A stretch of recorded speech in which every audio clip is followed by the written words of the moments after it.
We'll all just talk like that the entire stream. Indeed. Hello, I am Oliver Brooks. Hello, welcome to Legends of Logomancy, the best He did it to us. Canadian tabletop RPG stream this side of Monday nights. This is what you're in for the next 4 weeks. No, I'm American. I don't talk like that. Would you like some tea and biscuits? He's a ponce. He talks like that. Welcome. Tonight we are exploring GURPS as a TTRPG system. And You had me at hex grids, sir. Oh, Well, I I'm mean- so jazzed. that's only if we use a map. It's a thing. It's cool. It's cool. Hex is We've great for bases. shifted things up a little bit, and we're trying out some new audio stuff tonight. Ken, how are you? I am living the dream, sir. It is a million degrees in my office, but I am cool. And yet you still chose to wear 2 shirts. Well, I have to because one of them says Dungeon Master and shows off the wicked Logomancy bling. There's Oh, that. You want to get set You know- up with that, folks? We got a store now. Yeah. Funny how that works. I could put that right here on the lapel. Oh, there you go. Be good. Yeah. There you go, sir. I like it.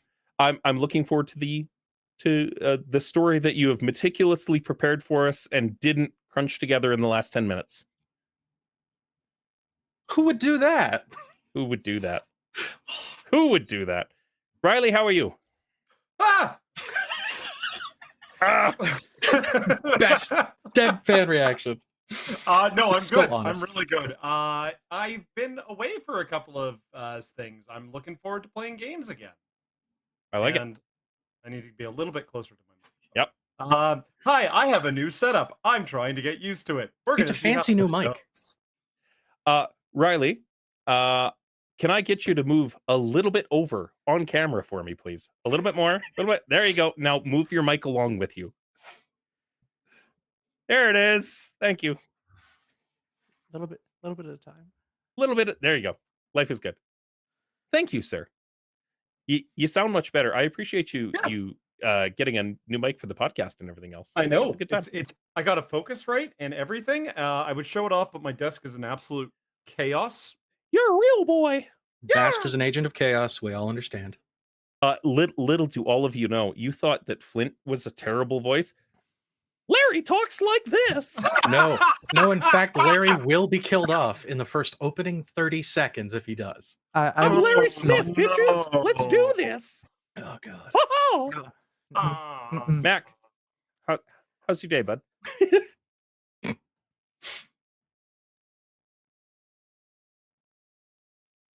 Mac, are you all right? Mac, did you Apparently, I was muted. ate You your were? microphone? It's cool. I said, well, I voted. Oh, Yep. remember, folks, if you're in Yay. Canada, vote. Yeah. Well, if you live in Oh, Alberta, Alberta. Whatever. I mean, if you live anywhere, you should vote. Specifically, yeah, not for the obviously. devil, but you know that's rich coming from you, Mac. Yeah, and we'll see why soon enough. but I have a jar of applesauce, so that's cool. I like it. I mean, So, it's decidedly not cool, but I believe you. Just why? who doesn't like applesauce? Most people, most adults. Let's not alienate our applesauce audience. Yeah, like I mean, nobody's gonna piss off the babies, Ken. Neon, Hi. welcome. to the show. Yeah. Pleasure to be here. Excited to be here. How's your day? What's going on? Good. So far, so good. You know, been a good long day. Been a nice hot day. It's beautiful in Alberta. Gotta vote. If you haven't already, take us with you. Take the stream with you. Go vote.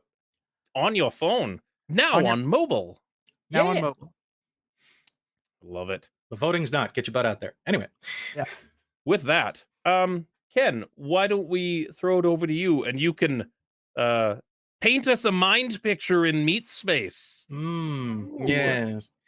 Welcome, everyone, to GURPS. It is a different rule system than probably some of you are familiar with. I understand how obscure it is, but it is easily my favorite. And the biggest caveat about it is this is a point-based, classless system where everybody has meticulously built their characters to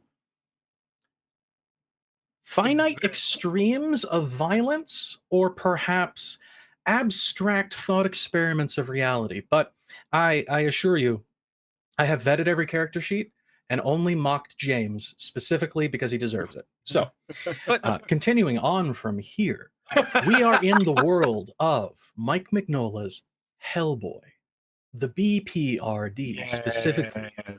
This is GURPS B.P.R.D., and this is the Colorado Compact. Our adventurers are among the ranks of those agents who, when encountering things that go bump in the night, these men and women bump back.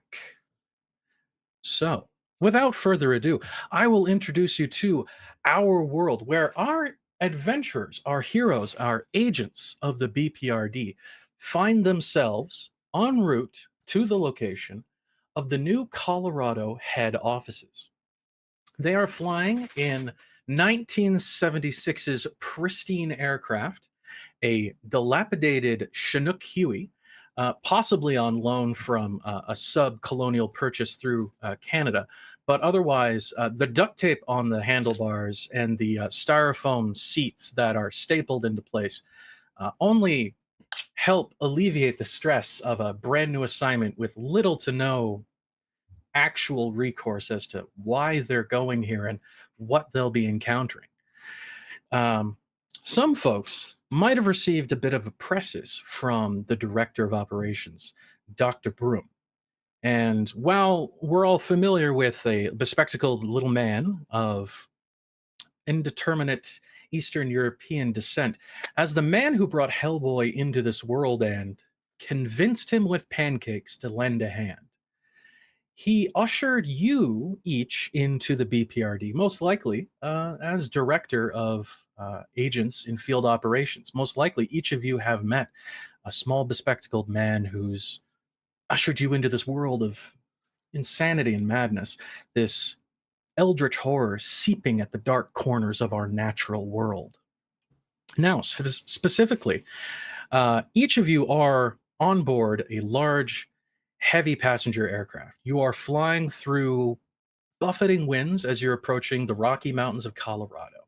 You've been en route from the Denver airport where you were ushered along because things are post-haste. The time is nigh for July 4th, 1976, America's bicentennial year, an auspicious year, 2 centuries of colonial revolution leading America into a bright, spangled new time. Gerald Ford is at the helm of the presidency, and absolutely nobody voted for that man. Nobody's in Vietnam anymore. Everyone has evacuated from Southeast Asia, and America is reeling from the fact that they didn't really win a war. But goddamn if they aren't going to set off fireworks and blow those things up as loud as humanly possible in just a few days. For today is July 1st, and your standing orders have sent you in this rickety plane sending you along. Each of you are probably somewhat familiar with each other, but for our audience's sake, we're going to get introduced to each of you in detail just a little bit. More specifically, Riley, we need to be introduced to just who exactly these folks are seeing jostling around in probably the listings side of this aircraft. Yes. Oliver Brooks is a transplanted British man from probably York originally. He's a rotund man, if you will.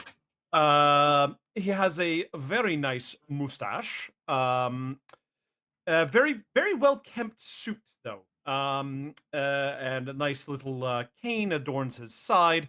And he, of course, has the traditional bowler. Mm-hmm, mm-hmm. But yes, he's got a bit of a chubby face. He's got a little bit of chub on him. There was only a slight issue when strapping you into the plane, but they solved that by tying 2 of the seatbelts together and just telling you to hold on real tight. Yeah, the jowls. And yeah, he's do you want any more kind of explanation or anything like that, or what are Well, you looking for, sir? Certainly, I'm sure that all the other passengers are drawn eye towards two major features of Mr. Brooks. He Oh. is definitely clean and far Yes. too well taken care of to be in this dilapidated helicopter heading to the middle of the mountains. But also, there's that big black briefcase at his feet. Yes. And The one- everyone on that flight can see it is riveted closed. It is made out of the supplest black leather. And anyone who looks at it doesn't know why, but they feel something wrong. Yes.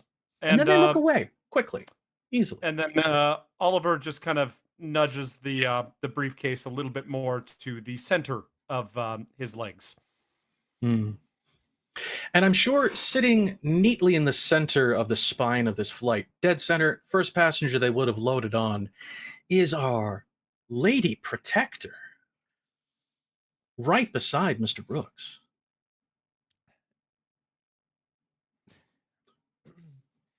Yeah. All motion stops at Deanna Carpenter, the Lady Protector. The jostling, the bumps. She is unaffected.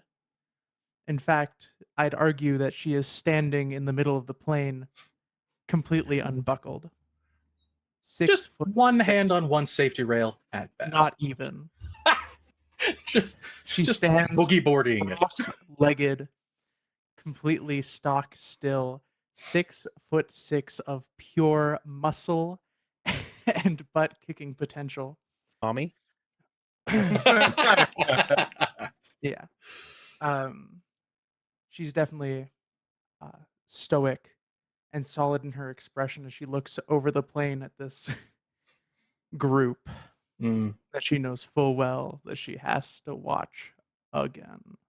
For the audience's sake, the rattling noise of this helicopter is not blasting into everyone's Are we in microphones a right now. helicopter? Are we in a helicopter or a plane? A long double-bladed helicopter, a troop transport, essentially. Okay. But yeah, ferrying you from Denver proper to the Colorado outpost, which, from what you've understood about the radio chatter that you've been privy to, involved a lot of call signs and a lot of people signing off on go, go, go. They're not looking. Mm-hmm. But she's all business, all style. Sitting on her back is this fantastic embellished blade in a very, very ornate leather and steel scabbard. And if it wasn't for the already clinking and clunking of the helicopter, her two plate armored shoulders and arms would be causing even more of a ruckus. Shining polished steel riveted in place, socketed into her shoulders. Yeah. Yeah.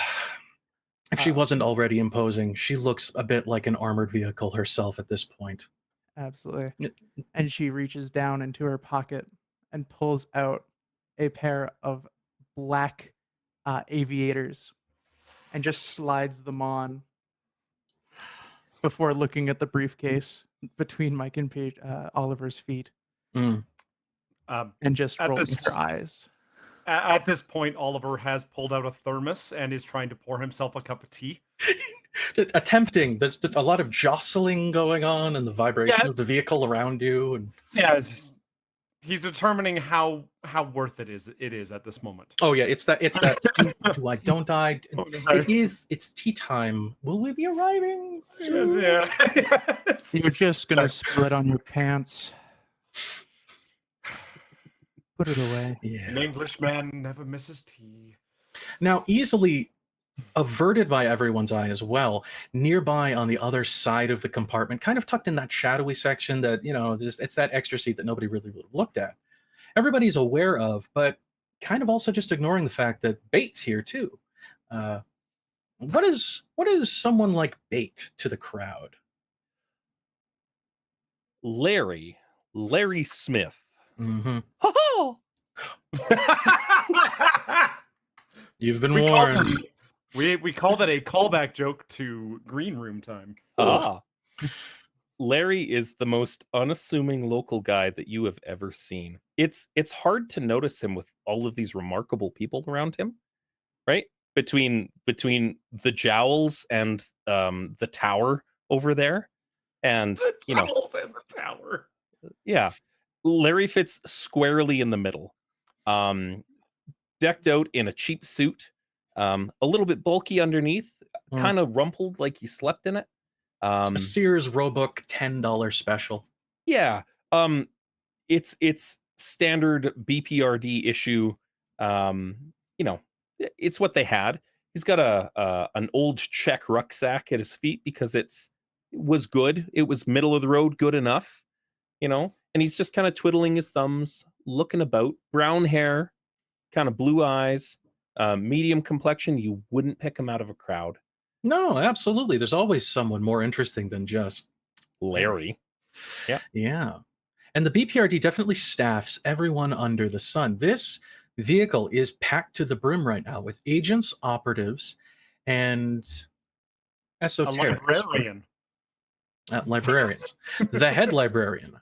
Definitely the one with security clearance who is definitely bringing over his copy of the archive index.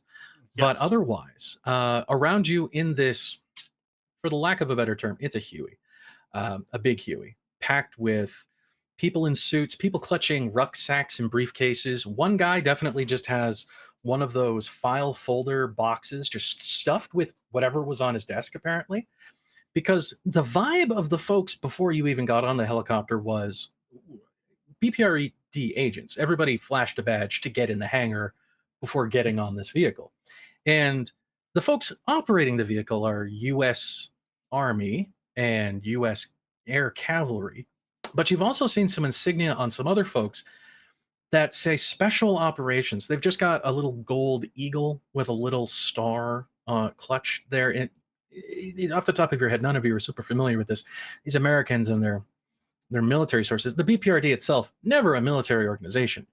You work in concert with who you can because, I mean, you guys started with Hellboy in World War II, but it's been a handshake operation since. Now, today, with you guys getting on this flight, getting out through Colorado, you're seeing, well, there's dudes with necks as thick as their arms carrying M16s and not strapped down against the wall, but like locked and loaded. You're pretty sure there's a guy with a tape player in the back playing Inagata Davida, which for copyright purposes, I can't play here, but Google that and play it right now, and you'll know what I'm talking about. It's just kind of droning in through the background, you think, in the second compartment where you saw Marines walking in with you today. It's a confusing time. And everybody's sharing a look in this cockpit right, or in this cargo area right now where, you know, skipping over bait and seeing the Lady Protector and there's this guy with the briefcase and what the hell? Like, we know we're headed to Colorado. We know we're going on site. Are we going in hot? Should I have packed my gun? And then that's when the bottom of the aircraft kind of goes wakunk. And then you hear a little bit of a klaxon going off inside that is flashing beside a red light that says seatbelt warning. And then the whole thing kind of just drops 100 feet in the air as you're heading forward. I would love for everyone to roll health for me. Is that And everyone? That is, sorry, everyone but Mac for the moment. Mac is currently not at that point. I got a 12. I got a 4. I got a 4 too. My health is only a 10. Perfect. And sorry, Neon, it was 4. not, geez, well, 2 spicy crits right off the bat. In GURPS, folks, a 3 or a 4 is always a success, especially when you're a big goddamn brick shithouse as you are, or the unassuming man who tends to roll well against anything. However, the one person who seems to be having a real hard time with air sickness is the guy attempting to pour tea into a thermos. Where does he throw up, do you think? Oh, in the cup? In the thermos? In his hat? Probably, he's like, oh no. Mm. Oh no. Oh, dear me. Oh dear.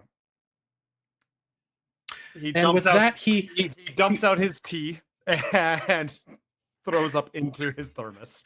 in an attempt to make the better of a mess, he puts Earl Grey all over someone's boots and blasts into a massive thermos. And everybody's very grateful for that. Other people, not so lucky. That guy with the box in the manila folder, just also not having a great time, just destroying his entire desk worth of material. You see pens and pencils flying out. He had a house plant that it was trying, a spider plant, just gone, just done. Just he shouldn't have had that sandwich back at the airport. But for the moment, your guts fall out of your stomachs and the aircraft levels off, and then bursting through a short cloud bank, you've come up to what seems to be the peak of these rocky Colorado mountains. A sharp, ancient, but still relatively young mountain range with escarping edges. And you've actually come up in the springtime, in July in Colorado, up to just where the heat is starting to get at that ice pack at the very, very tippy top of a mountain. And coming up out of that ice pack itself is an edifice of concrete, steel, and the proof that Americans can build something anywhere they damn well please. As your aircraft levels off and comes to a quick, not emergency landing, but definitely one without a lot of warning, as the landing gears crush downwards, pop back up, hover, and then the engine starts spinning down. And you can kind of hear yourself again. The tinnitus is wearing off. There's lots of people freaking out, but there's also a bunch of Marines in the back section going, go, go, go, on site now, secure the perimeter. And you see a dozen men out the port side just securing the landing deck, apparently. At this point, Mac, your eyes burn with the fierce intensity of 1,000 suns as your Ray-Bans are in your pocket and the cargo hold in the back of this vehicle is shuttered open, and off the track itself, the steel plate, your seating arrangement is exposed to alpine sun.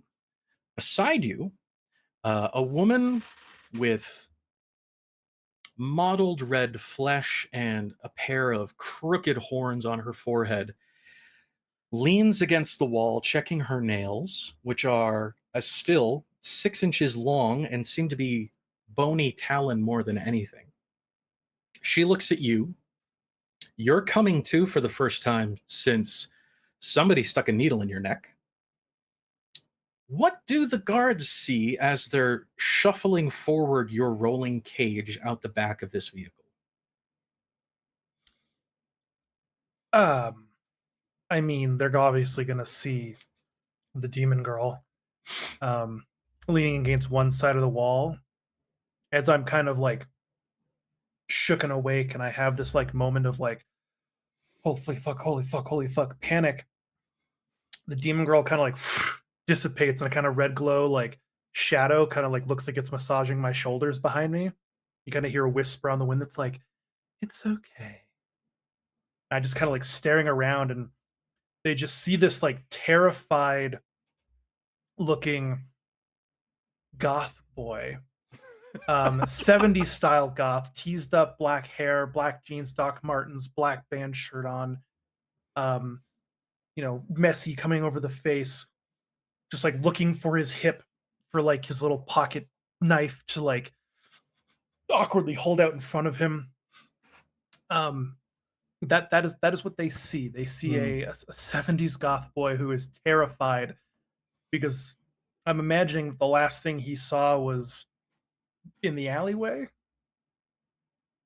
The last thing he remembers specifically was in that interrogation cell that the CIA and FBI had put together.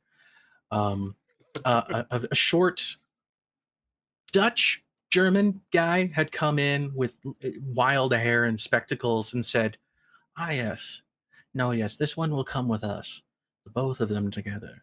They will definitely do good things for the B.P.R.D. And while he had signed paperwork, you had been stuck in the neck with something that burned like all hell.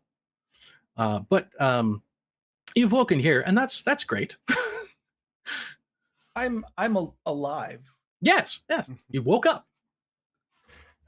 in a cage. Yeah, Gwendolyn hasn't let you not wake up for a long time, so that's a good. That's consistent at least. I like how they said we'll bring along both of them, like they had a choice. But as the Marines themselves roll down this cage, and you folks are ushered out the side of the vehicle as the giant rolling doors popped out, 2 steps are folded out, and they all scream, "Go, go, go! Get off the plane!" And the one in charge seems to point to the man throwing up in his thermos and says, "You've got orders. Move, move." Give a man a moment. Jeez. He stands up, dusting himself off, dabbing his mouth. Puts the napkin in the cup of the thermos, closes it, and goes, "It's a bloody good thermos." Puts it on the seat and just walks. No. He takes it with him. No, He'll that's dispose of a it good properly. thermos. We got to keep that. Yeah. No, and he takes his time getting off the plane because he's just like, no. I'm the important one here. This is fine. Yeah. Meanwhile, the Marines are helping people down, like indicating with the rifles that this is the safe way to get to that blank concrete wall with a door in it over there. But otherwise, greeting you up here on this landing pad. It's a helipad in a generous description. On one wall, you've got what looks like a giant hangar door that leads into the mountain. Beside you, rising up about 3 stories, like a blank, obdurate building, maximum brutalism, just sheer concrete and like steel fixtures.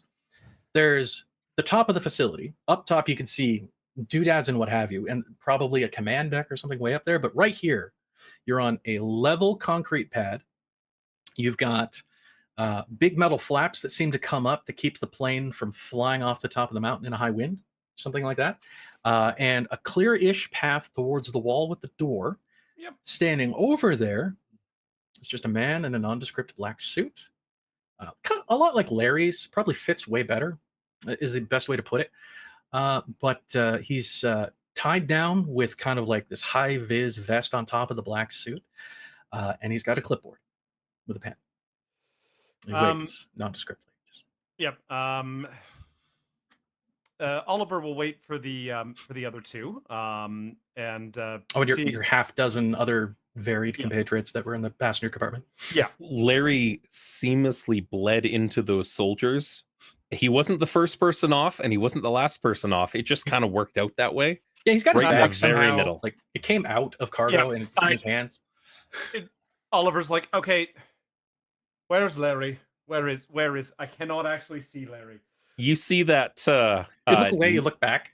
news reporter style fedora hat, like just down on the concrete platform there, a little ways off. There he is. It's hard to pick him out. Wears that hat. Come along, dear. Oh no.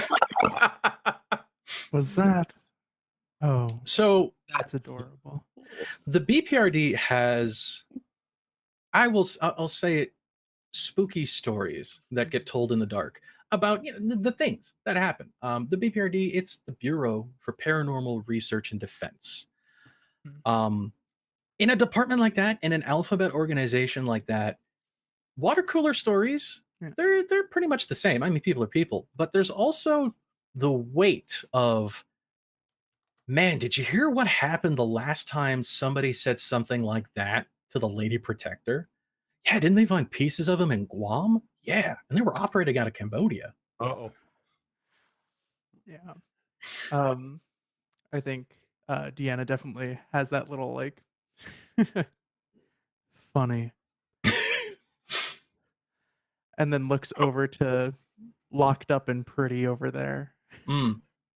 Now, Deanna's definitely had the vibe coming off of the duo. She knew the cargo was on board, and she's always known we're carrying something. And she also got the vibe off the briefcase briefly, but just packed it away as not a threat, not a problem. Right now, direct eye contact, Deanna sees Damon. And Deanna sees Gwendolyn. And Gwendolyn locks eyes. And Gwendolyn's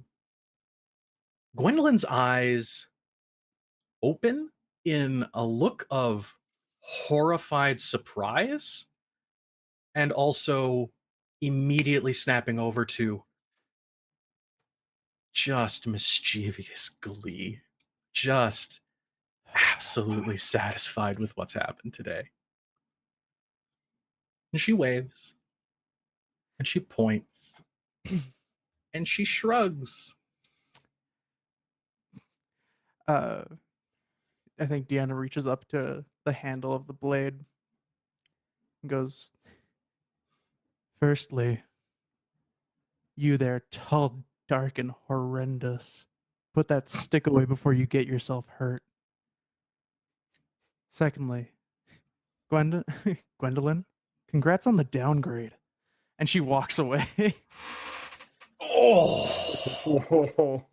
Slight crestfallen, immediately vibing back to just, okay, let's get the face back up. All right, let's compose yourselves here. Okay. But yeah, the Marines roll out the transport cage that you find. You've got like this belly harness that's essentially 6 bungee cords that have kept you upright. And you feel a collar around your neck that's been keeping you from hitting your head on the bars, you hope. And then you realize you're wearing a leather strap about 4 inches thick with a clad of iron on the front that keeps your chin from tipping down further than the center of your chest. It wouldn't be the first time. Yeah. It is And it at is a that- Monday night. Across this deck where the helicopter propellers are spinning down and the turbine and the engine is whining and the alpine wind is cutting across, everyone hears ka-chunk as the front of that cargo cage opens up and a couple of springs automatically release as the door opens, and a dozen Marines take 5 steps back and open up a gap for a little British looking goth boy and a woman with red skin. Now, I should note, I am almost 6 feet tall. Yeah, But Yeah. but if you equate the skinniness absolutely to height, buffeted like a I'm- wacky inflatable arm car iron guy in the alpine winds up here. Because he weighs all of soaking wet 100 pounds. I think I said 135. Just Jack Skellington of a man. Just absolutely. Half of that is probably hairspray. The hair in the wind is not. Oh yeah, the head is just this giant wind. Oh, funnel no. shoot. It's like a hair she's pulling on the back of your It's head. starched. Mhm. No, It's I like was about- anime hair. The hair is not moving. His head is being yanked Oh, by the wind. okay. Oh, Now, would that be a perk or a quirk? Hair doesn't move in the wind. In GURPS. It levels off to 0 because it's uncanny valley. It is absolutely wrong as much as it benefits him. I like it. Yeah. He's Yeah. billowing in the wind. His hair is not. Yes. So, with your freedom on the deck, the pilot and the co-pilot are kind of motioning for everyone to get the hell away from their helicopter, as a dozen Marines, a dozen mixed staff, you 4 and 5 included, are kind of told to get the fuck away from the propellers as they want to Yep. spin up the engines again. Yeah, Oliver's already begun walking towards the man with the clipboard. Larry is following protocol and approaching as he is supposed to do, Mm. hauling that rucksack just over one shoulder. Which clanks a lot. Makes weird. You know that toy that goes. "Nyeh, meow, nyeh." There's stuff in his bag that just makes noises as he walks. Yep. It's not like conspicuous. It's just weird. It looks a little overburdened, but still slightly like Like there's very Um, obviously an unsolved Rubik's cube just sticking out of the top for some reason. Yeah. Yep. Yeah. But Um, you guys get away from the helicopter, head across the flight deck. You are a few miles up. You can see this beautiful vista of rolling dusky black clouds below you from some summer storm that's blasting up against the mountainside. And where it's parting down below, you can see the windswept foothills way off on just the edge of the horizon, past where the edge of this last foothill shows. You can make out probably the highway, the urban center of the edge of Denver, way back out there. And you get a firm respect of just how ungodly high you are up in the middle of nowhere right now. Yep. And a man with a clipboard, nonplussed, reflective vest, waves at Larry, stops looking at Larry, waves at the man with the very important briefcase, and gives him motions to head over. Yep. And he has been walking there. Very good. Larry is standing beside the man with the clipboard, and he's like, "Yeah, Where the fuck did you come from?" Yeah. Jesus. Sir. Bait, what And the I hell? think All right, Bait's here. Good. Yeah. Let this lady protect. Lady protector. Miss the lady The. protect. the. Mm. You And hear I've got it- scritch as he just crosses something out. I've got this from here, and I'll relieve whoever's pushing Damon's cage and do it myself. They've pushed it off to the cargo side, and they're just kind of like trying to get the little goth boy to like walk out into the wind. And Oh, well, the then I've demon got herself him. is just kind of wandering over, but she's giving you eyes. She's Yeah. not giving you eyes, but she's giving you eyes. Like, Mm. kind of, oh, yeah, no, this had to happen, but didn't, you know. Always a pleasure. Yeah. So Oliver will approach the gentleman. Mm. Oliver, very good. Yes. Yes. Got you right at Thank the top. Took your time. Yeah. I will take the time I need. I am good. Thank you Yeah. very much. Yes. Okay. And he just checks off something beside your name, nods at you, nods at the briefcase, nods at you again. And then I flash the symbol on the briefcase. Like Cool. He does the not burst things. into flame, but good to know. Yep. He steps to the side. He does a little quick head count of all the other folks that are with you. Damon? Is Demon or Damon? Just yelling out across the deck. It's Damon. Thank you very much. Damon, it's an aleph on the form. It's like an AE. So that's day. Yes. Damon. What's going on here? Anyways, and he just moves on to like a head count of the other folks. He kind of shares a sad word with the guy who threw up into his manila folders. And then he like folds up the piece of paper that's on the clipboard, tucks it away, and looks pointedly at Oliver. Larry starts eating a peanut butter and jelly sandwich that he pulls out of his bag. Just out of suddenly wax paper. Is it grape? Raspberry. Raspberry. Very good. Yeah. He looks to him and goes, "Well, take us to the director here." Sir, Am I sir, missing that's you have security clearance. Oh, that's okay. You're- Well, I'm just double checking here. Your boots on the ground, so you've got because I've got the key. Deanna Yes. just walks in the door. Just open Did you the have the door. paper?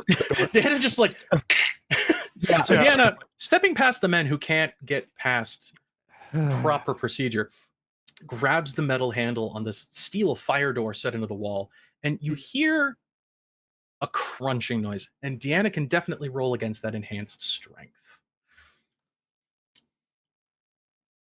I didn't know that I had the key. I had vitamin. Strength.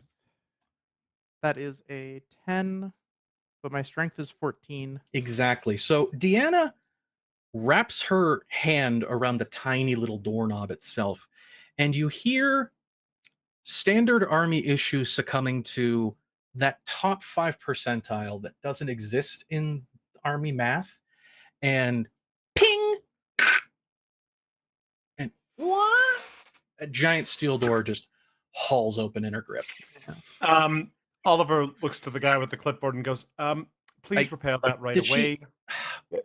I think there's Thank a you. supply room. Like, oh god, Yeah. Yep. Thank you. we can work. We can work with this. I think. Yeah. Oh, anyway. anyways, and so Thank you very much. So he issues you inside out of the wind, and somebody goes ka-chunk, and a whole bunch of halogen neon light in the ceiling kicks off, and you're coming into essentially what feels like a vehicle hangar with nothing in it, but like fixtures in the walls and leaky pipes and stains on the floor that may or may not be giving you black mold vibes. But a lot of it, again, it's just steel, concrete, a little bit of rust. And on the wall, emblazoned in 25, 30-year-old paint, is this kind of minimalist Art Deco design of, it looks like a space capsule with a ring around it, but it's shooting past Mars in this arc. And there's this little shot of like the moon and Earth way back in the corner of it. And underneath it says Von Braun Space Academy. Good. But other than that, you've got your few staff behind you, several Marines, one of which is like holding onto the broken door handle and like wedging part of his shoe to keep the door from flying open in the wind behind you guys. And another guy just brings down the fire clamp, slaps it closed, and he's like, "Oh God, yeah, I was trying to figure it out with my goddamn shoe. What the hell?" And it's you guys in a hangar with clipboard guy, and a lot of people looking at Oliver. Yes. Well, Oliver goes, well, to the lower levels, please. There's a lot of confused looks. Sir, Mr. Brooks, sir, Yes. I think you're in charge. Wow. Last time. Well, yes. Something black drips from the ceiling directly onto his exposed Sandwich. hand where he's holding the sandwich. It didn't hit the sandwich. Okay. Super close to the sandwich, but it's really cold and it smells horrible. And he just he sighs and goes, all right, well, you men get the generators running.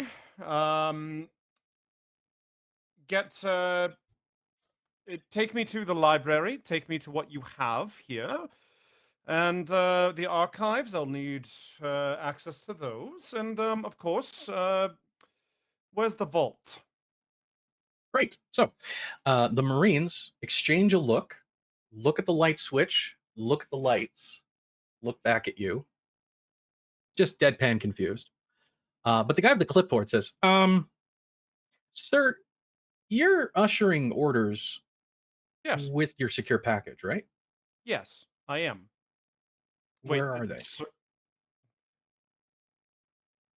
Okay. Sorry, I'm confused here.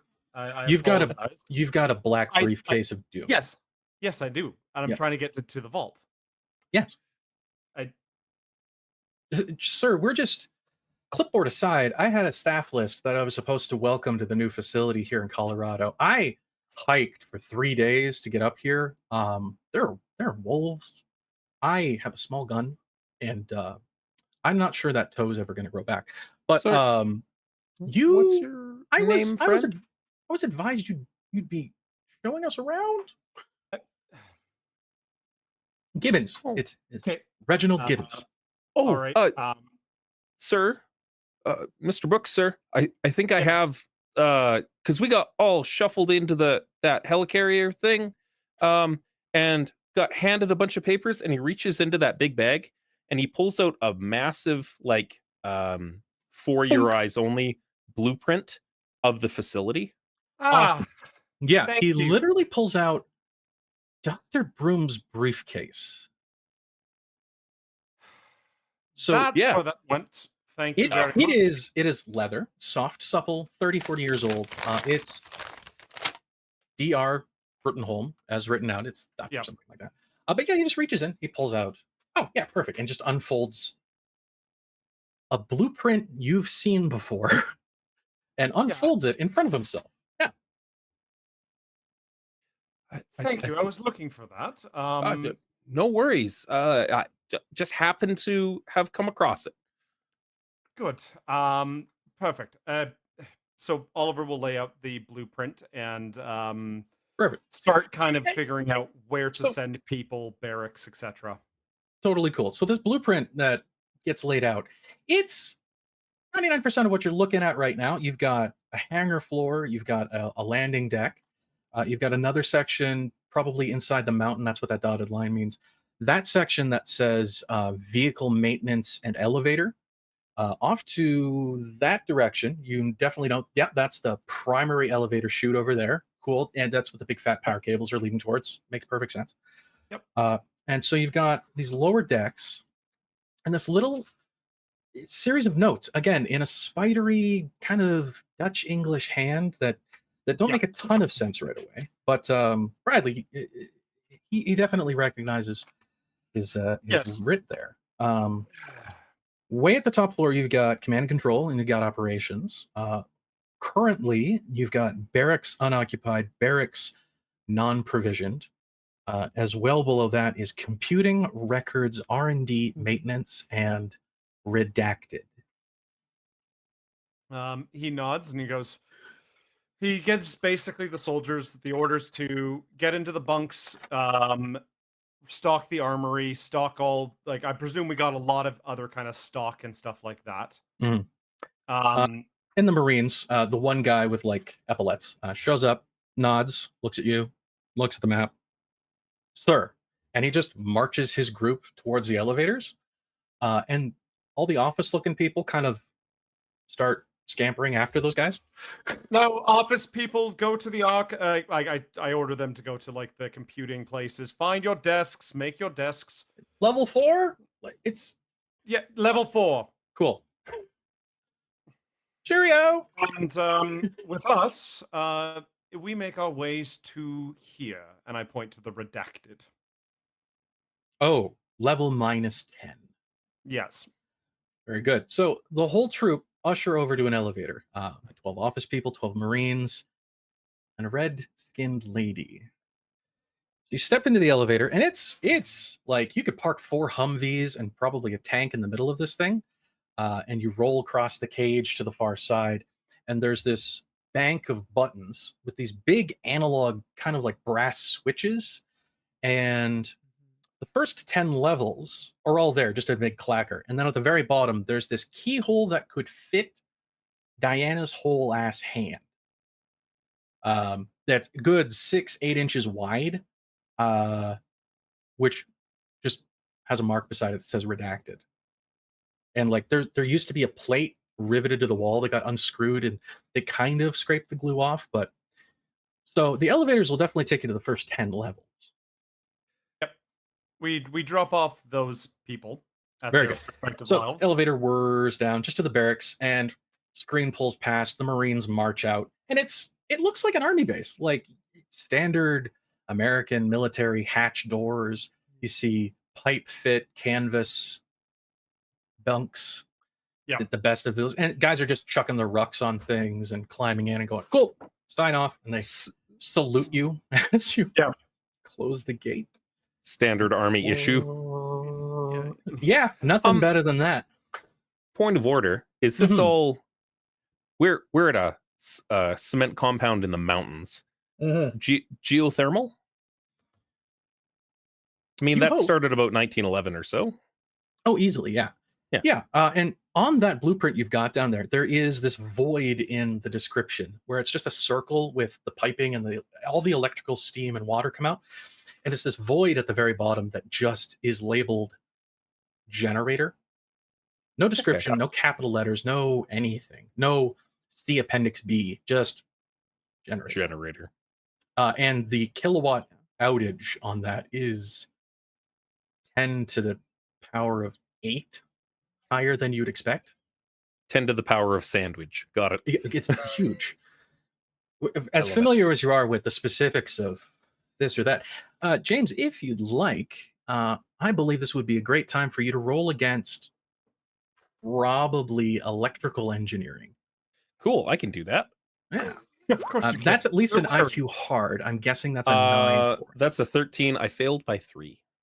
So yeah, you're looking at that generator and you're like, I cannot think of what class or model, but whatever the hell it's got to be Geo. Like there's a lava tube or something they're hooked into. I How are they lean getting over water to up here? You're way above the table. I lean over to Deanna. I say, I'm pretty sure it's geothermal, but it probably runs off of electricity. And I bite my sandwich. I half bump that black goo that dripped on my hand. Yeah, your facial hair starts to sizzle and bleach. Oh, so he's got a permanent like PB&J mark off the side of his mouth Just now. up the corner of your mouth. Yeah. Yeah. He's like, huh, that was unpleasant. Cool. And follows Mr. Brooks. Yep. And Mr. Brooks is dutifully, he's just working the clackers to get you guys down to the appropriate level. So computing shows up where you want to get the rest of these folks to the offices, I guess.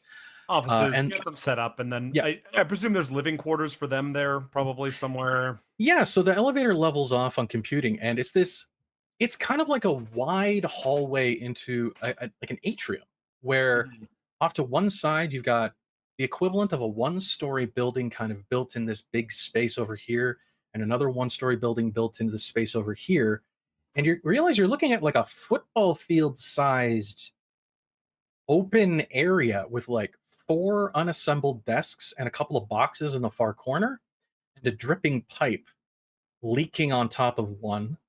But otherwise, the lights are all on and you can hear the air's humming, so that the cycler's going at least. But the elevator goes ding, and the reader has got this big red mark right beside computing. Well, sir, is this where we're supposed to live and work now? Well, this is where you work. I presume there are bunks on the same level the gentleman from the army got off at.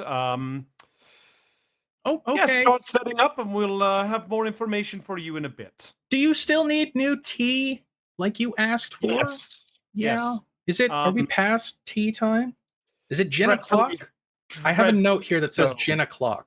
Yes, that is a very important time. There should be at least a case that came in. There's a guy behind you who's just moving this flat pack of those knocked together wooden cargo racks full of bottles, and it's a mini bar essentially in all but name, with like this thing of martini glasses and gin tumblers, and it just starts squeaking out behind him. You recognize this man? He's the one who threw up in his briefcase.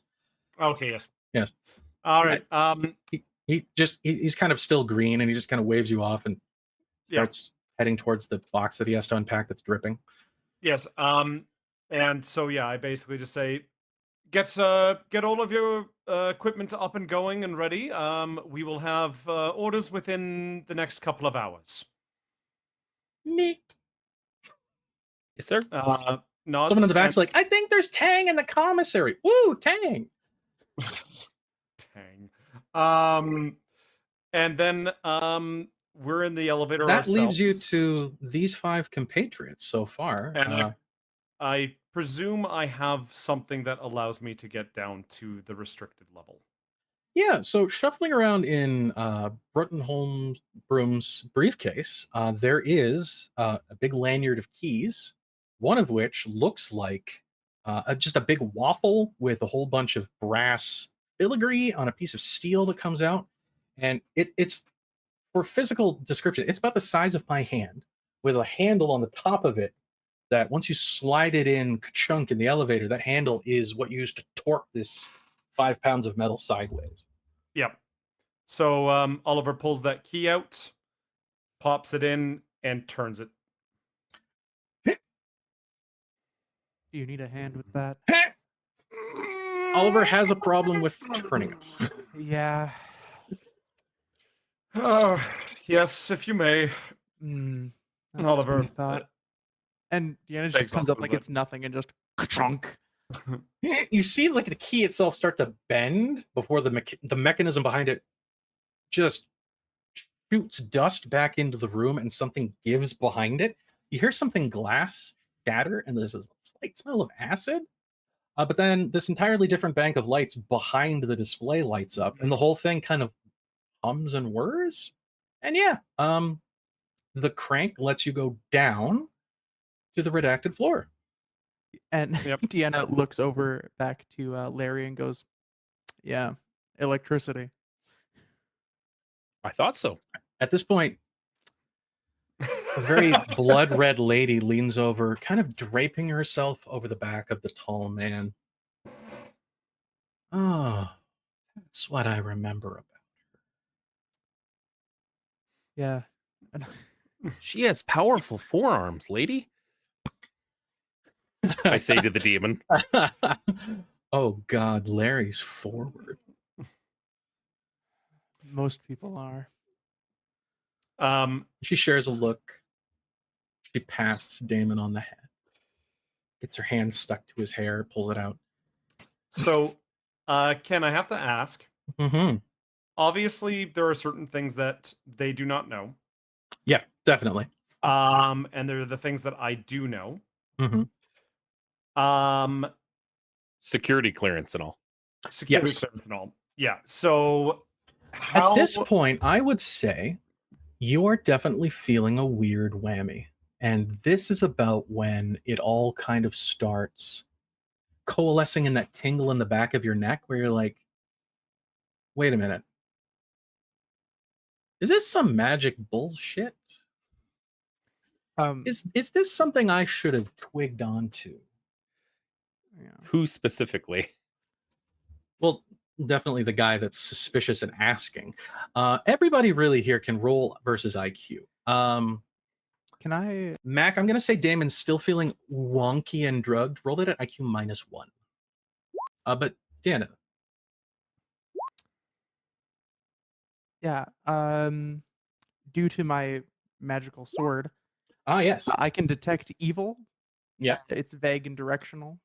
Yes, Is there yes. You anything got your evil. is spooky shit about power, definitely from the sword. And just putting your hand on the hilt and asking, what the fuck is going on? The sword is like, I don't know, man, but is that your ex? We're not going She's to talk about that. she's just this big pillar of fucking angry darkness that I was told I should ignore way back when, and I'm just being nice to you now about that. Yeah, and she's a lot hotter than you are, so Gotcha, cool. keep it in line. Standing orders. The sword backs off of that thought.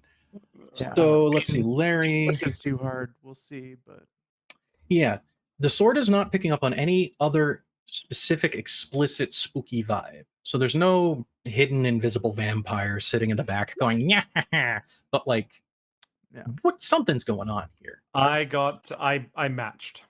Gotcha. I beat got by like- one. Beat by I guess. one. Am I even rolling? Damon pulled up a match too, even with the -1. Yeah. Mhm. Oh, slightly better. And yeah. Okay, so everybody at this point in the elevator shares a thought.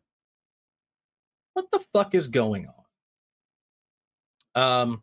The red lady, Gwendolyn just does kind of not give a shit. She's just picking at her nails and kind of every now and then rearranging Damon's hair to just not. She's trying to make it move, and it's refusing to. But all the rest of you have picked up on we're missing a big step here. Larry leans into wayfish goth boy, Mm. and he says, "Look, I'm really sorry for this. This kind of happens sometimes when I'm around. I don't know who the big red mademoiselle is, but I'm sorry. What are you sorry about? Bees. I'm sorry about bees. Well, it's just that everything's a little weird, and I got a vibe, and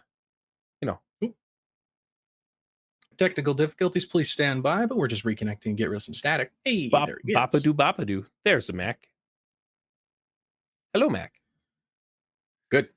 Just got a bad wiggy vibe about everything, and you seem out of place and uncomfortable. So I Gwendolyn- have no idea where I am.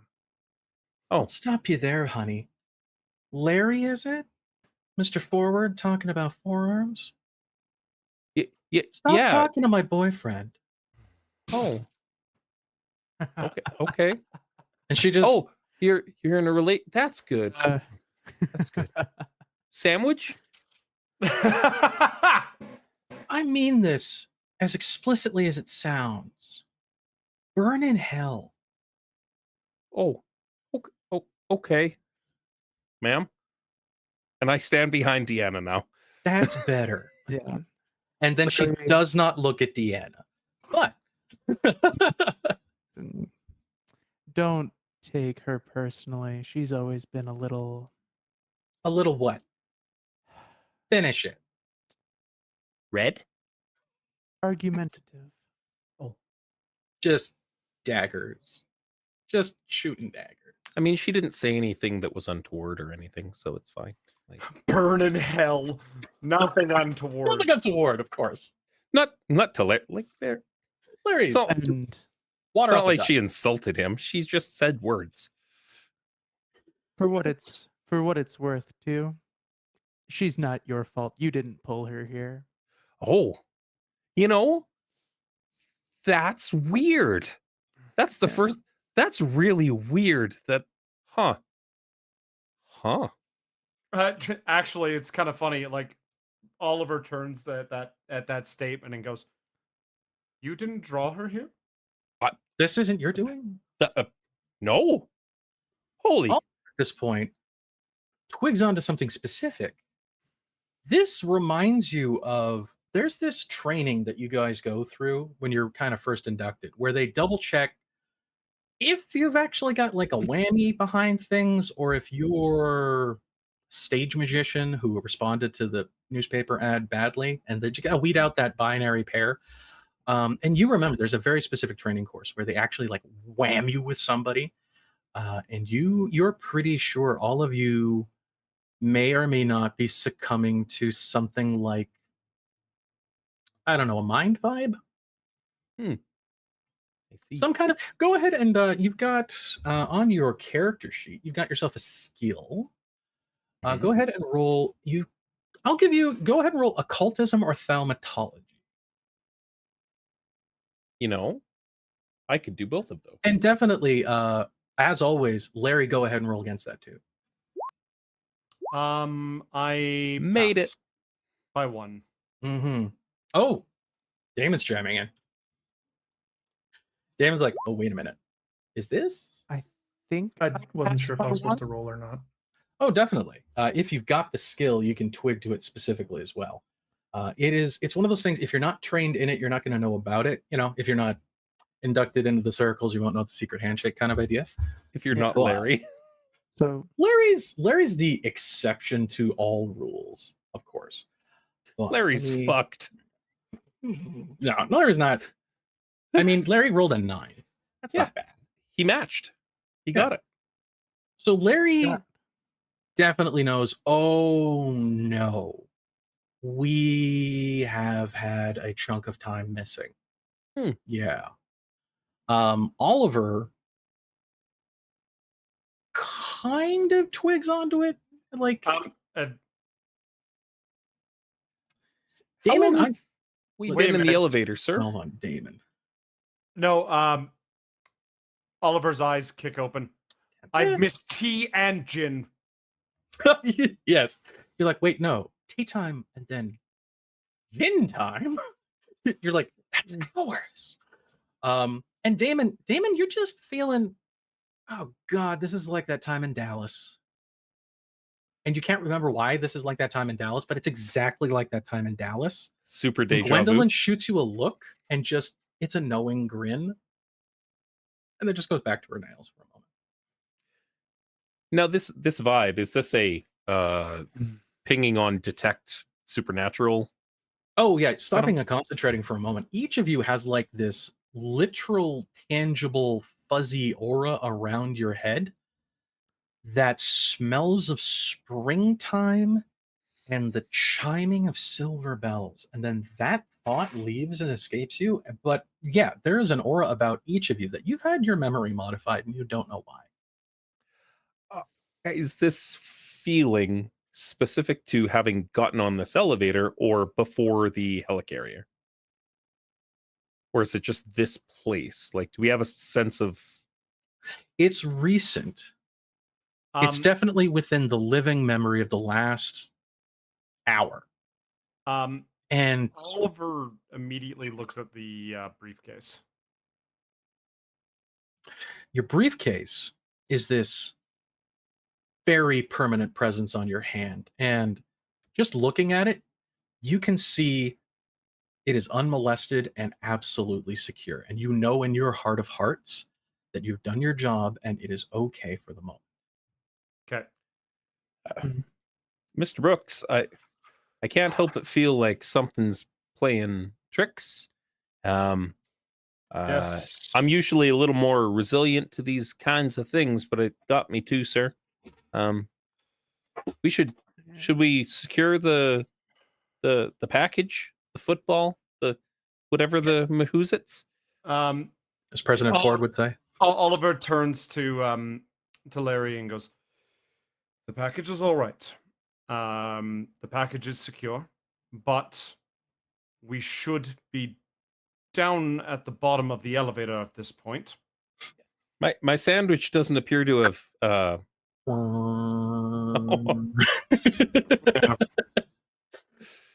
the aged elevator- for weeks at a time. So The elevator does descend to the redacted zone.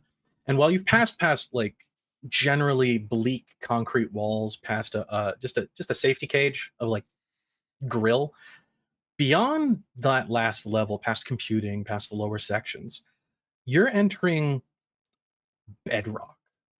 Past concrete where it's connected into what looks like it was carved out with water pressure or like a scalding heat of some kind. It's just this glossy granite, and it descends into relative darkness. You've got the halogen light above you from the elevator itself, and it slips into that darkness. And the elevator descends 1, 2, 3, 4, 5. You keep counting, and the wall keeps descending. And the elevator probably goes down the same depth as the height of the facility you've passed before, and then bottoms out. And that wall disappeared into this shadowy blackness behind the grill. You can't see the texture of the wall anymore, but beyond it is this void. And the elevator goes ding with a little brass bell. And the big red arrow sits right beside where the nameplate should be in the redacted section of the Colorado facility. Well, Deanna's gonna stretch. Metal open up the gate creaks. if it doesn't open itself. The gate doesn't think twice about moving when Deanna tells it to. The little handle is like, yeah, let's go. Yeah. And she takes 4 or 5 heavy combat booted steps into the darkness before pulling out her little pack of cigarettes, flicking her thumb, and a small flame produces off the top of it, lighting it, and starting to smoke just in the space. And in that space, she steps out of the halogen light into the shadowy transition place. She lights her thumb. She's holding a lighter, but her thumb is what ignites. And you see this pyre white flame kind of illuminate the space around her. And in that darkness, there's this hissing sigh, this sucking breath of something pensive releasing, something that was waiting here, sucking back further away from this holy warrior. Yeah. And the blade on her back kind of quivers. As in that space, she lights her cigarette and her thumb shows concrete floor, stains, and on the floor, in bold red letters 10 feet long, with a yellow indicator sign forward, reactor. Warning. I don't think it's geothermal. oh no, we're all gonna grow 2 heads. no, there's ample shielding for that. And Oliver taps his cane on the ground to light up his staff. Bing! Well, I never wanted kids anyway.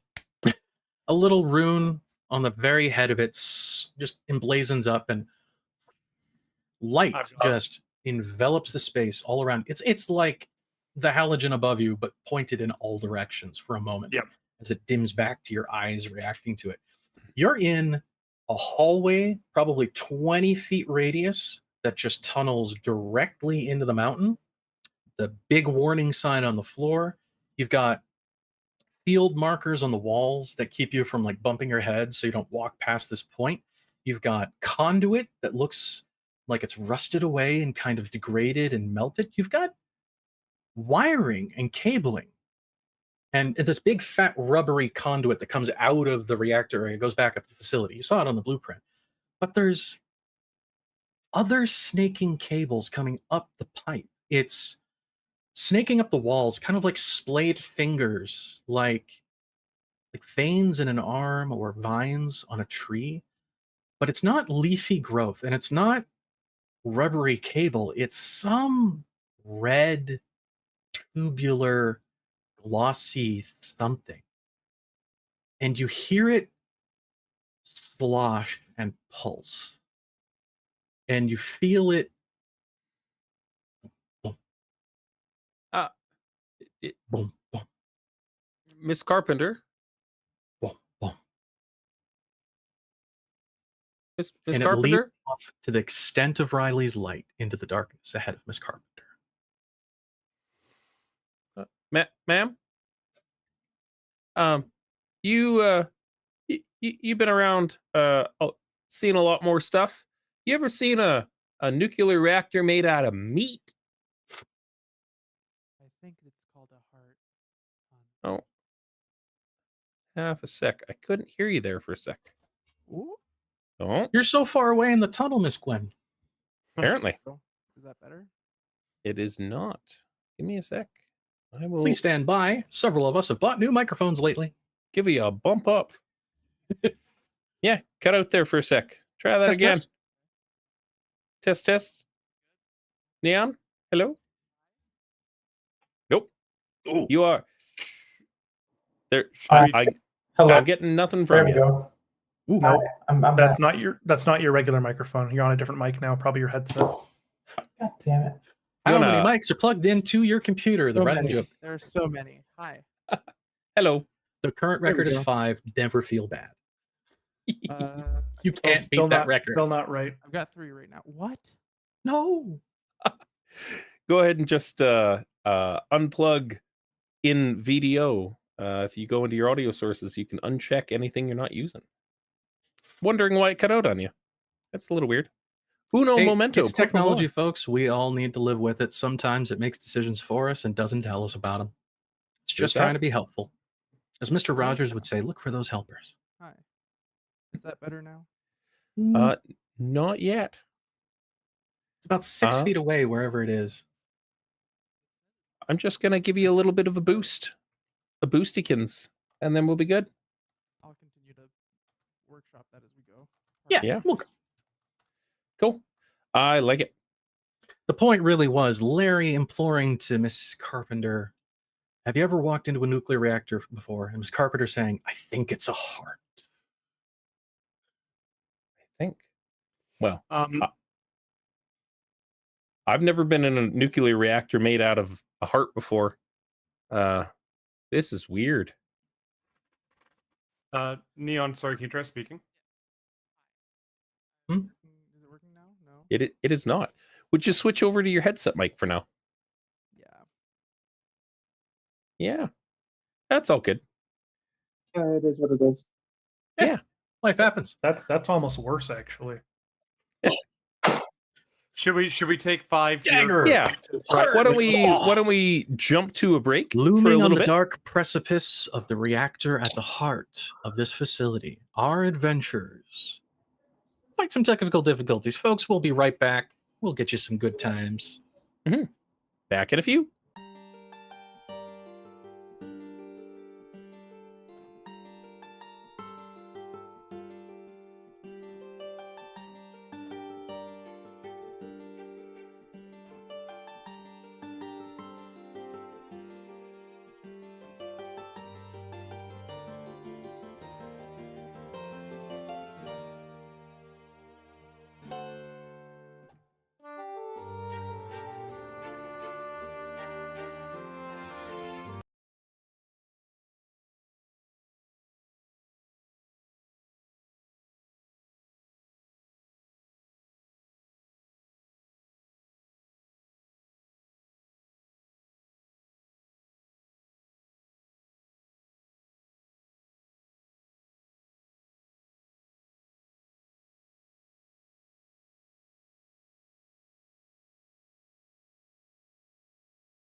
Hello, hello. Posture check. And we're back. Technical difficulties done. We've Oh, slain the IT dragon that is Technically. VDO. It's not VDO. Oh no, it was That the one computer was- at that that point. one That was was not the VDO. That was on me. Special gremlins. Yeah. Super special gremlins. There we go. And Bear with me just a moment as I just adjust back for Neon. Ken, please continue. Welcome back, folks, to GURPS B.P.R.D, where last we left our heroes moments ago, they had realized time was missing and they were where they should not be? Question mark? Raised voice to indicate question? In the depths of the facility, they have seen throbbing, pulsing red tubules weaving across the ceiling in the hallway leading deep in the facility to reactor. And they Try have thought, is this a heart? Try everything twice, but I mean, I don't, sir. Maybe I don't have the security clearance for this, but are you aware of any other B.P.R.D facilities that run on throbbing red meat? And he kind of chuckles to himself for a second, and then realizes what came out of his mouth is just factually accurate.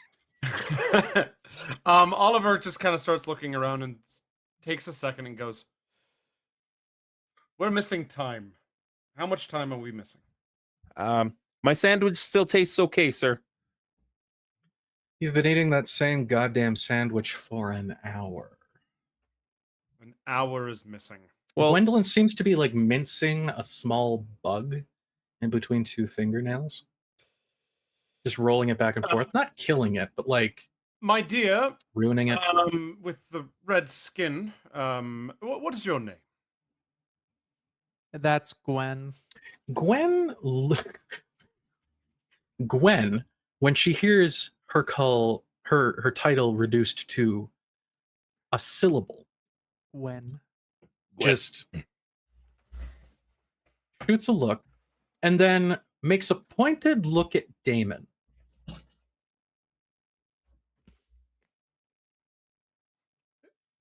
What? I think she wants you to defend her honor, buddy. This is Gwendolyn. She's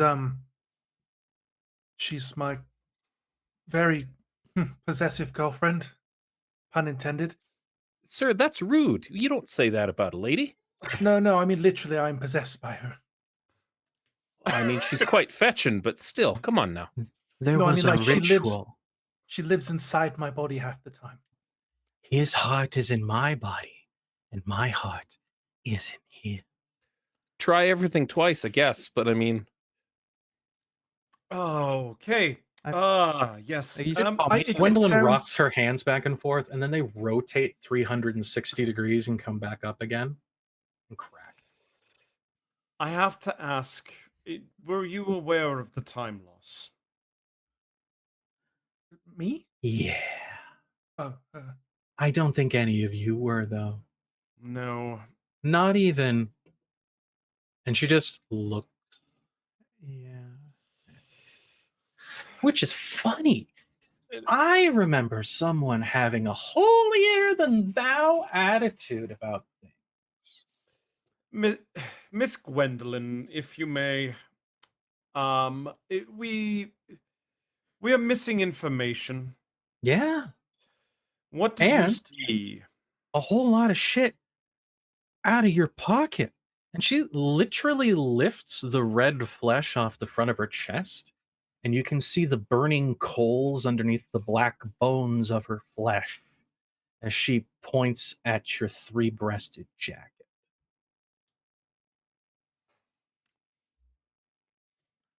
And yeah, you have a pocket there where you keep important shit. You're missing your wallet as well as what feels like you probably had a nice sandwich in there too. It's gone. Your second handkerchief is missing. but Gwendolyn, please, can we not steal from the people that are locked in a room with us? She's full on slaps you with an arm across your head and just says, "Don't you dare tell me that I stole that from him." It's a pretty And he's serious like literally got accusation a there, little bud. bit of blood welting on the top of his cheek. You don't feel a damn thing, by the way, Damon. That's just, of course. It's just a Monday. It's just a Tuesday. Please, a little less of that. And did you see who stole it, Miss Mhm. Gwendolyn? I did. Then you better spill before you spill. Pithy one-liners. This is why we didn't get rent-controlled apartments together. We didn't get rent-controlled apartments together because you're literally from hell. I mean, sure, but I could have worn the skin of a woman that we both liked the look of and just puppeted her around until someone figured out You know- that. And we're getting off. Yeah. Now's not the time. She just starts petting the side of Damon's hair, and you can see that the tufts on the side that are just kind of little, ratty and matted are because she just likes digging at the side of his face with her talons, and she just kind of like breathes her way through it. I knew there's a reason I Yes. didn't like cats. I saw what he looked like. Yes, I know what he looks like.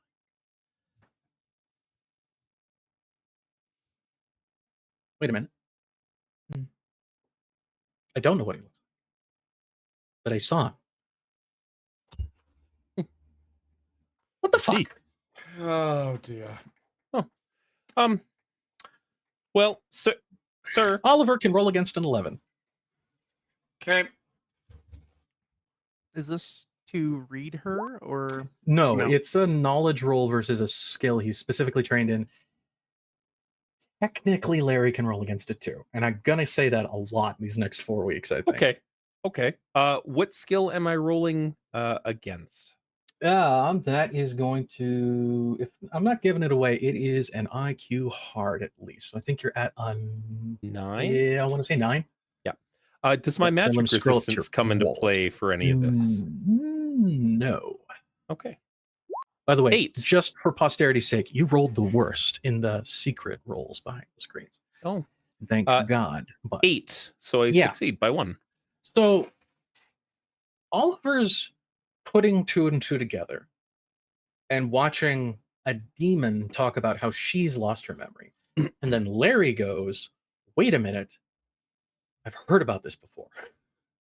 And you know that you've run into people who've been whammied before by stuff that like pulls dreams and thoughts out of people's head, like pulling cotton out of a ginny. Like you've seen literal brain stuff sucked from the mind, like it's a white cotton gossamer that somebody's turned into a pillow. And those are usually done by little sprightly folk with wings, sweet tooths, and some kind of inclination towards ye old England. Yeah, like the tooth fairy folks. More fundamentally, as much as the demonic little sprightly tooth fairies are, those who have the lordship over dreams and minds tend to be the fae. I don't think it's anything with her realm, sir. I think it may be fae based. And that's when Oliver remembers, oh God, right, that damn book I almost remembered. Oh no. I don't think they run much with meat decor though. No. And Gwendolyn's just like, oh my God, what the fae? The Fae are It's like, I here. liked his suit, but I don't know what he looks like. Suit. That sounds relevant. Oh dear. How vibe check? Hmm. How's Deanna doing at this point? Because she hasn't killed anything for like 5 minutes, and I'm concerned for my personal safety as I mean, well I as think that she's been communing with her sword this entire time. Which would general- look like flexing to want to whip it at somebody, at least. like, look, So whip that's it out if baseline. you have to, but like, No. Yeah, she's definitely a little antsy. Mhm. Tangible threats. That's Deanna's bread and butter. Right now is Yeah. fucking spooky bullshit. Yeah. Oliver will take a deep breath and go, "The fairy, of course." And he finds Larry, do you have a book on the Fae by chance in that bag of yours? You know, sir, and he reaches down into the bag and he pulls out a sandwich and a canteen and a first aid kit and a flashlight and a box of matches and some body armor and a second hat and a fishing kit and Okay. two-way radios. But unfortunately, sir, books are kind of your bailiwick. I haven't used that word before. Your Untapped Mojo, not mine. resources, GM's note. You do also have Dr. Broom's briefcase, which you've pilfered for your orders. Hey, You never know. He might have had there might be extra as something well. in here, and he sets the combination to 1, 2, 3, 4 on the briefcase because that's what he used to pop it open to get the map last time. We're not retconning that Broom has a jackass of a password on his briefcase, but Look, we'll- Spaceballs is Spaceballs. It Spaceballs matters. is- Just because it's Larry. It's a song. I'm And going it's to. Can I look through the rest of the briefcase? Oh yeah, Here you go, absolutely. sir. So you flip that bitch open. Yeah. Right in the front was standing orders, the copy of the blueprints that you needed to navigate this place. Yeah. Beside it, there's a little, just a leatherette with some notes, specifically just 1, 2, 3, 4, 5, about the blueprint and 1 or 2 things. A lot of it's in Dutch, which I'm sure none of you read, and I'll say that with confidence. Yes. Do not say Larry took Dutch. I know Larry has the cosmic confluence of the world at his heels. That doesn't mean he can just on the drop of a hat know Dutch. So You didn't buy that ability yet. interesting. If you survive the tidbit. session, you'll get another 4 points to spend later. But sir, I'm totally learning Dutch after this. Yes. you have the in-universe in, but you've studied Broom's book. But you leaf through that and you're like, this man has spidery handwriting, and you set that aside for them. But inside the rest, you find the rest of Broom's lunch that he had in Colorado today. Yep.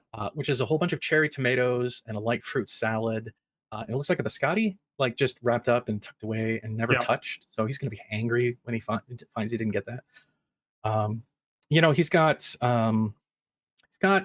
a locket set aside with a woman's picture, and you realize that you're immediately intruding in somebody's personal space. And you move on, and then you get to essentially a thick notebook that says bicentennial, just emblazoned on the front. And now it's 1976. All of you have seen this. It's been on buses, sides of trains, some places painted at the sides of buildings, but there's the star made of the hooked edges of the American flag that's kind of offset and twisted. It's very, very iconographic, but it's very, very specifically, it's the symbol of the American Revolution Bicentennial Administration. Now, this looks like something that was issued to Broom, because Broom's got this kind of cottagecore vibe where everything's like soft leather, and this is something 1976. It's vinyl on the edges, and you open it up, and it's a preface that starts, in these auspicious times, we as a nation must come together, and it goes on. You skim the notes, and you read about 8,000 words, and you realize that this is a proposition instituted by John Warner, the head of the Bicentennial Administration, that was handed to Dr. Broom, that asked the B.P.R.D. to work in concert with a large blank check from the back end of things that says, we need to arrange something specific that we have folks in our employ who say it's a very good chance this will work. And please see an attached document vis-a-vis the compact of the Third Court of the Fae. Of everything I was expecting out of this game, Ken, I did not expect American patriotism crossed with Fae court shenanigans. I mean, all right. American exceptionalism, manifest destiny, and why can't we sit at every table we see? But yeah, no, the You're not gist wrong. of you start flipping through pages, and there's a lot of diagrams and directions, and we can get a thaumatological geometric accuracy out of using the 5-pointed star, and it will coincide with the rising of Aquarius and the times of man. And big takeaway: there is a document that's referenced over and over, the Accord of the third court of the Fae, which isn't included here. It just refers to it, and you're pretty sure that's under lock and key somewhere. Yeah. But also another document keeps getting referenced here, which specifically is the contract that will be written in the blood of the commander upon the virgin script. And Oliver knows exactly what that means.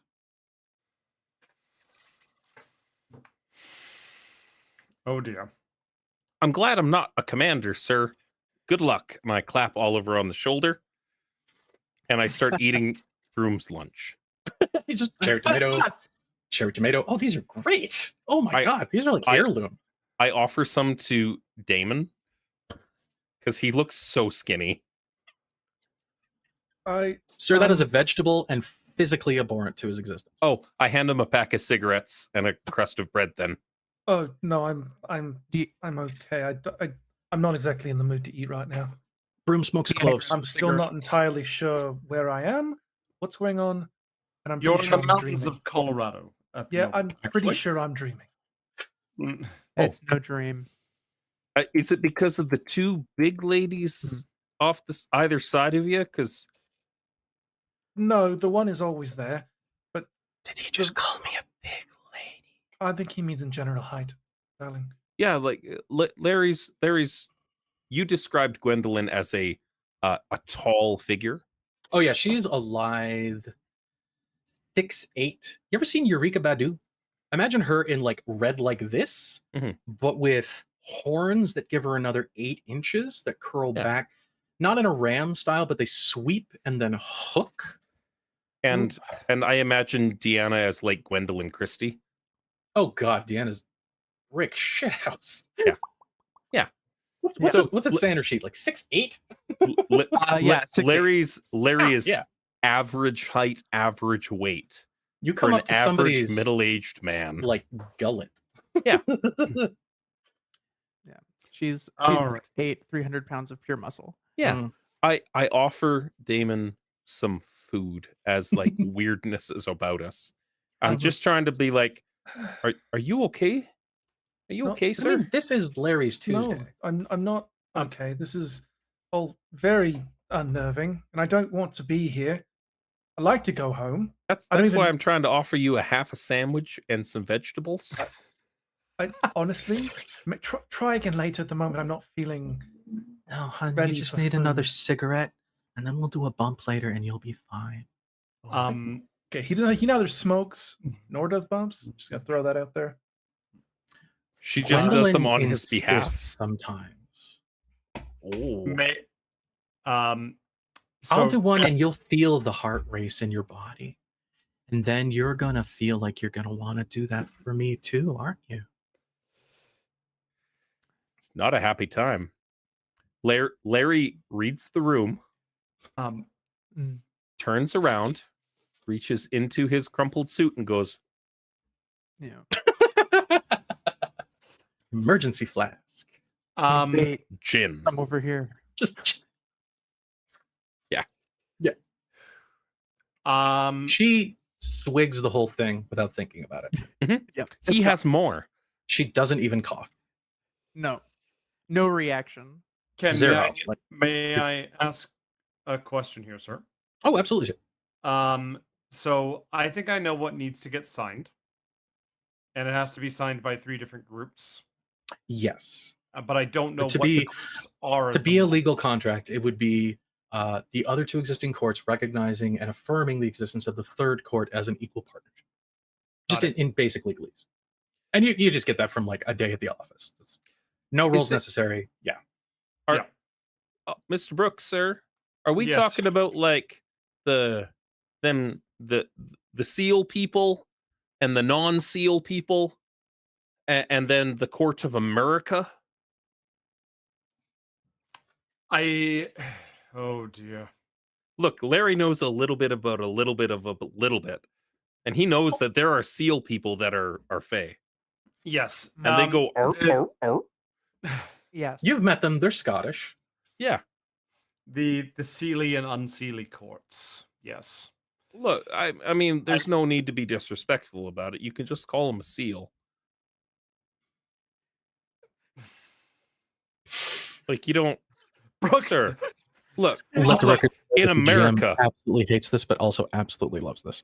in America, we are respectful of people's values as long as they don't touch our guns. That's so very well worded.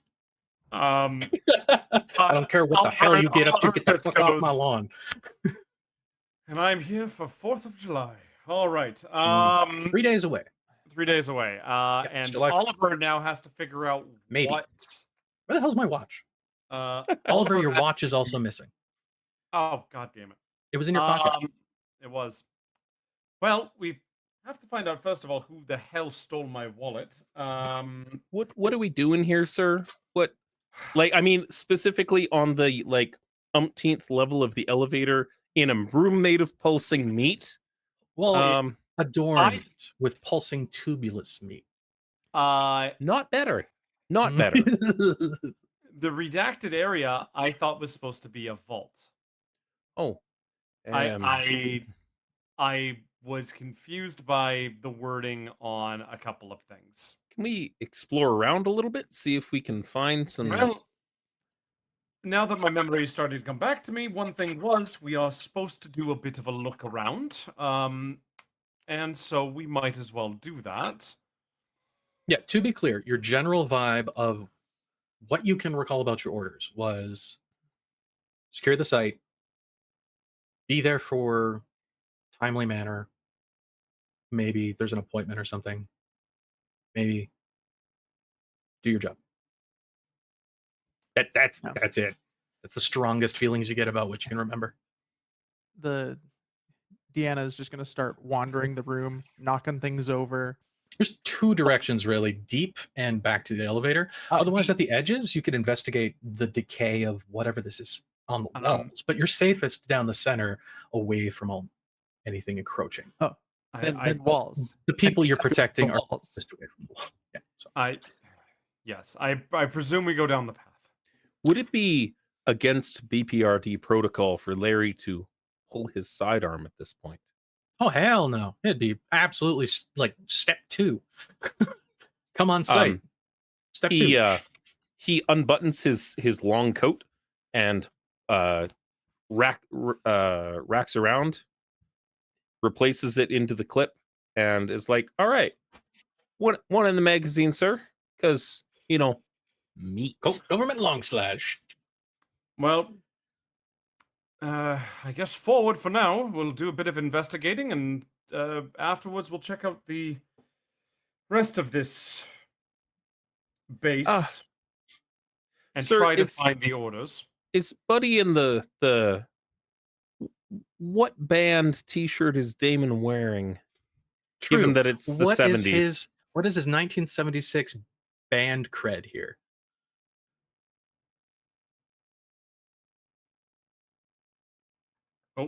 Oh, he's scrutinizing Wikipedia to see what bands existed in 1976. Are you thinking like Boston or AC/DC or like? Oh God, was ABBA? AC/DC? AC/DC was in 76. Sex Pistols. Sex Pistols. Sex Pistols. No, he's a goth kid, not some. He's wearing like Susu and the Banshees kind of stuff. Okay. Oh, like God, it's two tones, like vinyl screen. If they existed at the time, The Cure and The Damned, and The Cure, I don't think did. I think The Cure were 81. I want to say. The Runaways did. The Sex Pistols did. Yeah, Zeppelin, Blue Oyster Cult. It's like that Zeppelin. ambient, original goth style music. Yeah. The first introspective navel plucking at a guitar while being absolutely sexual at the same time, guys. Yeah, those ones. Deep Absolutely. Purple. Ooh, Deep Purple. I guess we go down the path. Our crew guesses that going down the dark, spooky path of pulsing tubules might yield some answers. and with the Lady Protector at their forefront. Oh, it's a good idea. Yeah, Deanna. You've got 2 people on your 6. Yeah, Deanna at this Well, at point least is one. going to- yeah. Would Oliver think this is a good time to pull out his gun? Is this decorum? Probably Yeah. Gotta help the lady. loading certain bullets. Leaning on silver? Are we talking like holy water? No. Slingshot filled with like. Actually, you know what? No, he doesn't even have his gun drawn. Actually, he's just there's certain bullets loaded. Are we at like unbutton the waistcoat but still move nonchalantly forward, Yes. holding only the cane? Yes. Perfect. Yeah. The holster is free, but just a kid. Yes. And so the Lady Protector, the actual Lady Protector here, sword drawn. With that, striking the air is a licking pyre flame that every single one of you have gonads. They jump 2 inches and then return to normal. And that's not a roll. That just happens. But then the Lady Protector stalks forward. Yep. Neon, you want to refresh videos tab for a second? She'll be You're right back, cakesy folks. today. But the Lady Protector leads them onward through the darkness. The It hallway happens. continues deep into the heart of this mountain. Dark, black, and looming forward. But the light of the Lady Protector and the light from Oliver's staff There we go. bleeds through the inky darkness. And the tubules thicken and collect and Larry's trunk. Yeah. gonna click on his flashlight because he doesn't have any supernatural eyes or glowing weird swords, but you know what he has? In universe, A mag light. your Zinco flashlight. Zinco. Ooh. Yes. Your Zinco flashlight clicks on, flickers 3 times, and then the batteries shoot out the back of it. See. And then you look in your backpack and go, yep, that's why I bought a mag light. Okay, cool, let's go. Yeah.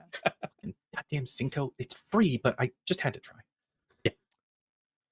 Yeah, so the Lady Protector at this point at the front of the group has pulled out the Sword of Saint Catherine, which is a very delicate, very ornate broadsword. Down the spine of it, there are crosses that are just cut out through the metal all the way up the blade. And it has a faint shine to it as we descend into the darkness. Every reflection that comes off of every other source of light just angrily flickers. It's the only feeling you get off of this sword is some virtuous hate. Yeah. Holy wrath, if you will. Yeah. And so you follow this truncation of tubules along the ceiling where their encroaching growth reaches back further and further. And as the hallway comes eventually to an end, it comes to a 10-foot door, kind of an iris, like a vault door, but set halfway into the floor with a track that runs sideways into the mountain. An arm that sits on the face of it, and a plate in embossed brass that's kind of tarnished down to a light green that says U.S. Army, Von Braun Institute, do not enter under any circumstances. And pressing out from behind the lip of this foot-thick slab of metal set into the wall is the trunk of this red growth pressing out between mountain and human artifice and forcing its way into your world. I think something shouldn't belong there. Sir, Mr. Brooks? Yes. I think all the meat's supposed to be on the other side of that door. It is. This is a problem for not right now. I mean, I could fix it. I have never heard a more British saying out of someone who's pointedly British. Get, Could we just do this Tuesday? Yes. No, it's Oliver starts taking down notes and going, this is not good, but this is something that can be dealt with a little later. Not much later, but a little later, and goes, I mean, Dust. it just needs a little trim, doesn't it? can I do a hidden lord demon? Absolutely. the the nice thing about it being the 1970s is that technology just needs a little bit of violence to work. James, you can roll against a Yes. 13. Oh, yes, sir. Brutal. Do. Because I would call this an easy check for somebody who's trained in it specifically, and Riley is defaulting off of something adjacent. That's an 8 on a 13. Cool. Default? And Riley? Yeah. In GURPS, when you have a skill that specializes, when you default sideways, it's usually -2, -4, -6, depending on how far away from, math versus English literature you're getting in the, college spectrum here. So while you have hidden lore demonology, there are hidden lores that are tangentially related, like knowledge bleeds. And while there's stuff you've read about in demonology specifically, it refers to other things you haven't always read about, but might have heard about. So you are rolling at a default against another thing, which James, thanks to a very, very specific build in GURPS, I read some can comic just books before. roll specifically about whatever it is through the laws of random number generation. I bring So up I the got bell 10. curve. I got 10 on an 11. 10 on 11. So Riley, you think to yourself, this is... These are red roots. These are red vines. These are red tubules. It's a beating heart. It's the heart. Darkness? No, that was just a good movie. What the hell is this? No, it's a good book. Yes, good book. What the hell am I looking at? Heart of Darkness. Demon heart. Demon core? No, that was a terrible experiment. And then Larry is just like, is this just an incursion? Where another world is bleeding into your world and manifesting itself physically after transforming its energies across the thaumatological plane. These are the roots of something, definitely. I read a lot of pulp comics and like Moorcock and stuff. And this for sure. This is a little weird. Does it bleed? No. I can. If it bleeds, we can kill it. Diana takes a slash. Yeah, like immediately thinking, oh, this is my goddamn cue. Yeah. Does it bleed? We are going to find out right now. In GURPS, you're hitting the broadside of a barn. It's a skill check +4, easy. It's also humongous. It's right in your eye level, and it's as thick as a tree trunk. So, Deanna, first roll 3d6 versus your sword skill at +8, which should give you, what, an effective 21 or something ridiculous? Broadsword 15 + 8. Oh, yeah, 23. So roll 3d6 and don't roll an 18. 7. God damn. 1 away from a total crit. That's hilarious. But Deanna's like, oh, this is my jam. And her holy sword swings in the exact arc of the edge of the doorway. And sparks rise from steel on holy sword. And, like, seriously, chef's kiss. She just presses and shoves, and the whole thing shears. Not going to ask you to roll damage here. This is exactly what needed to be pressed. Antacid versus acid, Pepto-Bismol versus a shitty night's sleep, holy weapon versus unholy incursion. If this was a comic book, 1 page, 1 onomatopoeia. A god-awful noise comes through the whatever wall this is made of. Stone, concrete, steel. It reverberates, and you feel it in your cockles, like your legs are vibrating and your bones are resonating with whatever noise is happening. And then the shrieking, dribbling blood that gushes out of this thing straight down on Deanna slops back and forth and hits the wall and slides down. And Deanna stands there, No. clean as a whistle, untouched, and it's dead. What, Larry shrieking. puts the bolo dying. knife that he was going to pull out and just like poke it a little bit back into the sheath, and it's like, And then you hear something that sends a specific chill up your spine.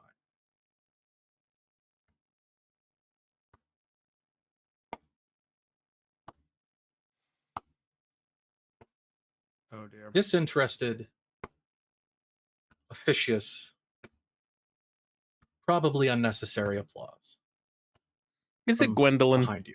Oh no, Gwendolyn turns and looks at the noise with you. She was not staring at her ex-girlfriend, absolutely wrecking shit and reminding her of things.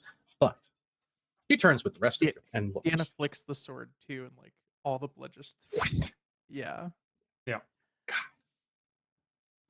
And behind you, Thank you for not wiping it on Larry. just shrink up the Thought goddamn about it. coat. I'm gonna try not to goofy laugh again, sorry. But just beyond Oliver's light, just beyond the reach of his staff, is that shadowy darkness behind you where the elevator was, which you can see kind of in the dimness. And in that outline of that dim light, there is a shape of a man, a little too tall and a little too thin. Yeah. Not quite Damon's shape, but that vibe is there of slightly hunched shoulders and very coiffed hair. And what you think are two slicing lines that come up on either side where something very solid is cutting in the profile. It sets it all apart. And the kind of almond-shaped head steps into Oliver's light. And Gwendolyn's like, oh my fucking god, that's the suit! And you look upon a pale-faced, way too large-eyed, way too starkly featured man in... To say it's a pantomime of Oliver's suit is... It's more like a caricature of what men would wear. It's a suit that feels like every angled cut means Yeah. this is what you were supposed to be doing. Oliver will take a bow while quickly trying to remember which fairy lord this is. Neat.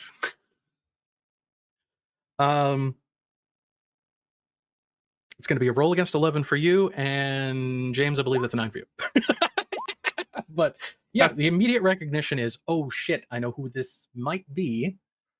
I don't recognize the name. That's a 10, but I imagine that the detect supernatural is like, oh, he's not just a feller. You just squint, and you ever stare into the high beams of a truck? Yeah. No. And Yeah, everything kind of goes will like come this. back eventually. Yeah. But yeah, you just had the metaphysical equivalent of, I should not have looked in that. Oh my god. Yeah, Larry's eyes hurt. This is most likely Elf King Baelor, because the queen of the Cid court is a woman. Okay. If it's not Elf King Baelor, it's one of his officials. So, tread lightly. Does he regard Larry in any kind of a way? Oh no, he is very specifically looking at Oliver books. Understood. And all the rest of you are in his periphery. But he Deanna does not takes that. notice when Larry goes, He's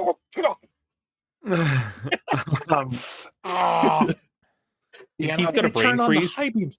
Why did I put them in my own eyes? Too much ice cream. Yeah, right? It's like an ice cream headache right behind the eyes. Yeah. Deanna's gonna do her best to stalk from one end of the group through the group to the other end to be in between. Mysterious elf person. Damon, introduce me. I don't know who, I don't know this person. Full arc.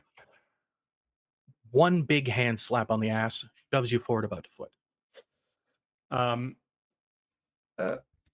Get out of your goddamn shell. God, Gwendolyn, you really know how to pick them. Shut up. We're working with what I have here, and I made my choice. Sure. I think that So Oliver does bow. bows and goes, my lord, how are you this fine day? The head nods in acknowledgement. The wrist twists in a specific motion, and something like a curtsy where his double knees bend and he comes back up. I have found you exactly where I expected you to be, with others who I expected you to have in your retinue.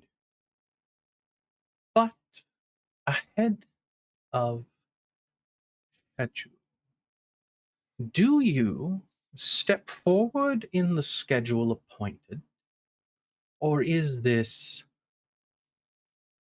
And you see the deepest eye twitch in the muscles that contort his face, with a mask of rage hidden behind an icy shell. Do you simply suffer from the frailties of men? Oliver takes a deep breath and goes, we seem to have lost a little bit of time, yes. But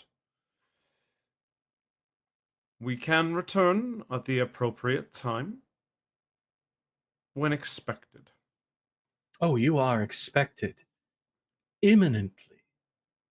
I ask about the reclamation of appointed tasks that appear to have been performed out of order, which also seems to have put us at a step askance from appropriateness.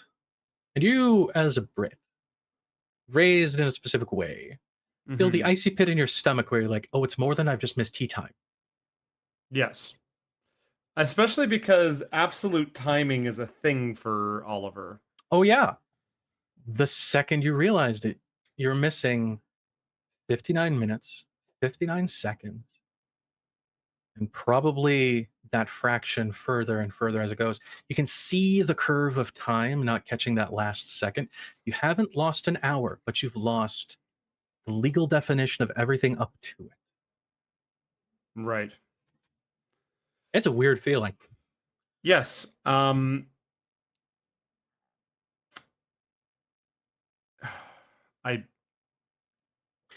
Please let us dally in basic parlance. I am the major domo to Lord Bale. I am pleased to make your acquaintance.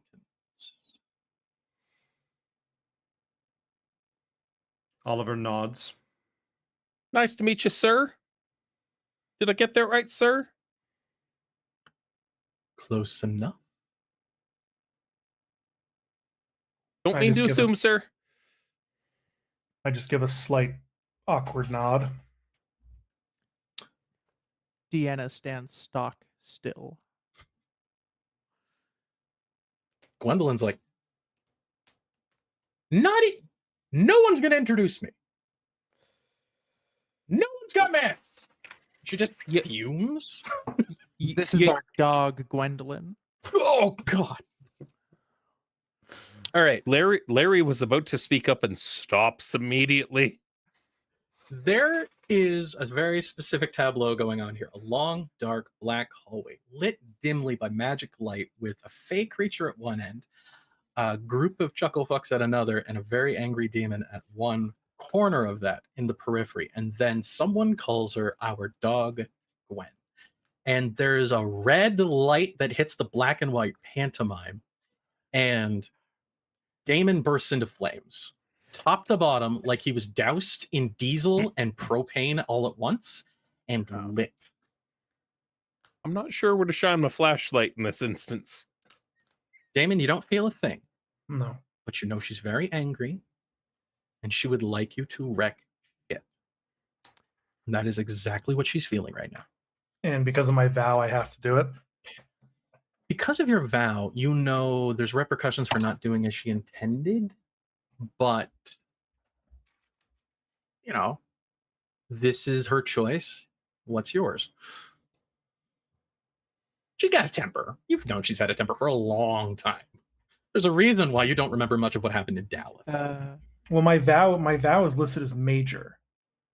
Yeah, no, it's just a big chunk of your vibe. So, you know, take it as you will. Massage egos as you need to. As I'm lit on fire because Yeah. of my vow, and the demonic influence, you can see this like sorrowed face through the flame a little bit. So you kind of hear through like the sound of flame, like, I'm terribly sorry. And I'm gonna move slightly out of the way, and the fire is gonna kind of channel out from me in a way that it'll hit only this Fae guy. no, only Deanna. Oh, Deanna. Oh, brilliant. Deanna's just gonna slowly turn with that, like, oh, really? Okay. Deanna has two options. She sees this coming. It's pretty obvious, and he took telegraphed motions to do this. Yeah. Deanna can choose to duck out of the way of this attack. I'm getting the vibe that you just want to get hit, though. Deanna is going to instead. She already has her sword out. She's going to take a disarming broadsword strike. Oh, okay, very good. Attempt to Damon, dispel whatever magic is going on. exactly. Damon, you have a level beside your flamethrower, your burning hands. That is the point it in the right direction and get it to hit people correctly. You've got it at a skill level 7. It's an area of effect attack. It's usually how things go. You point your hands and stuff usually happens. So when you're attacking an area that Deanna is occupying, you're attacking at a +4 and hitting an area. So Mac, roll against an 11, and Neon, roll against your disarming, and we'll see who succeeds by the higher margin, and we'll see what happens.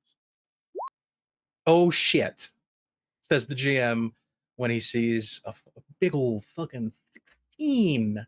Neat. Okay. It's still below my disarming skill. Oh shit, that's right. That's below really high. That's not a critical fail. That's right. You bought it high enough that it wouldn't be. Okay. Yeah. So in the half second before you think something bad's gonna happen, like Damon is, for lack of a better description, kamehamehaing a blast of flame off of himself, collected and forced at Deanna.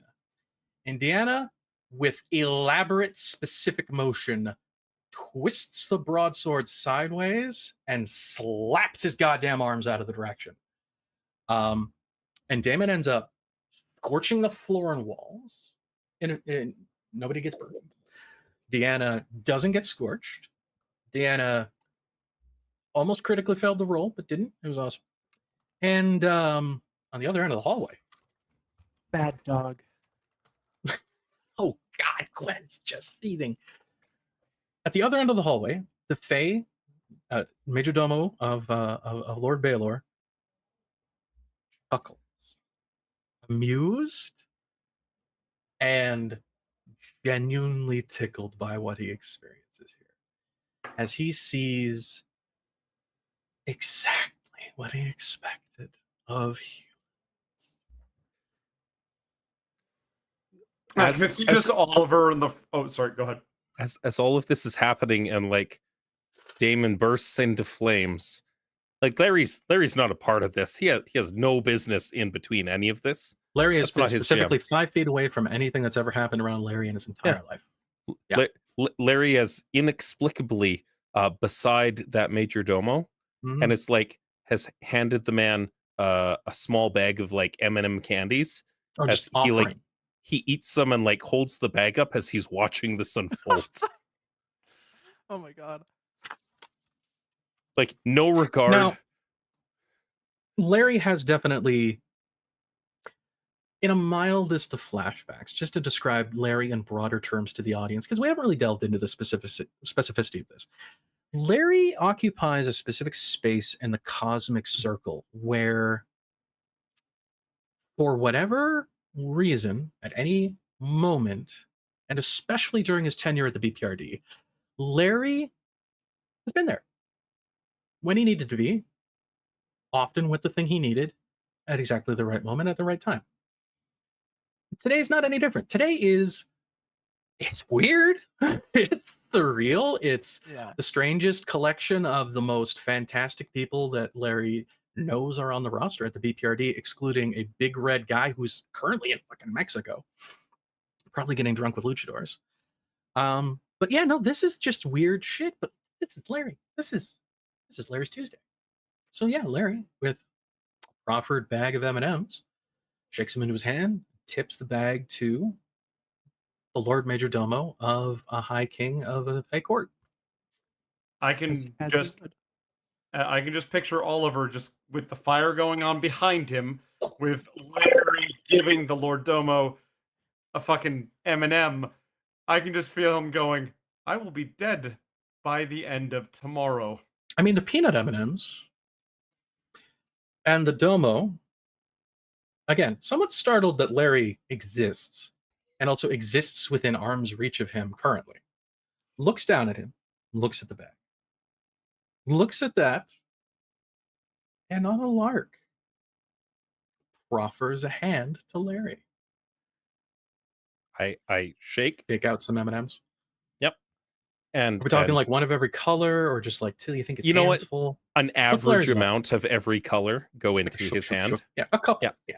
Yeah. And his hand closes around the candies.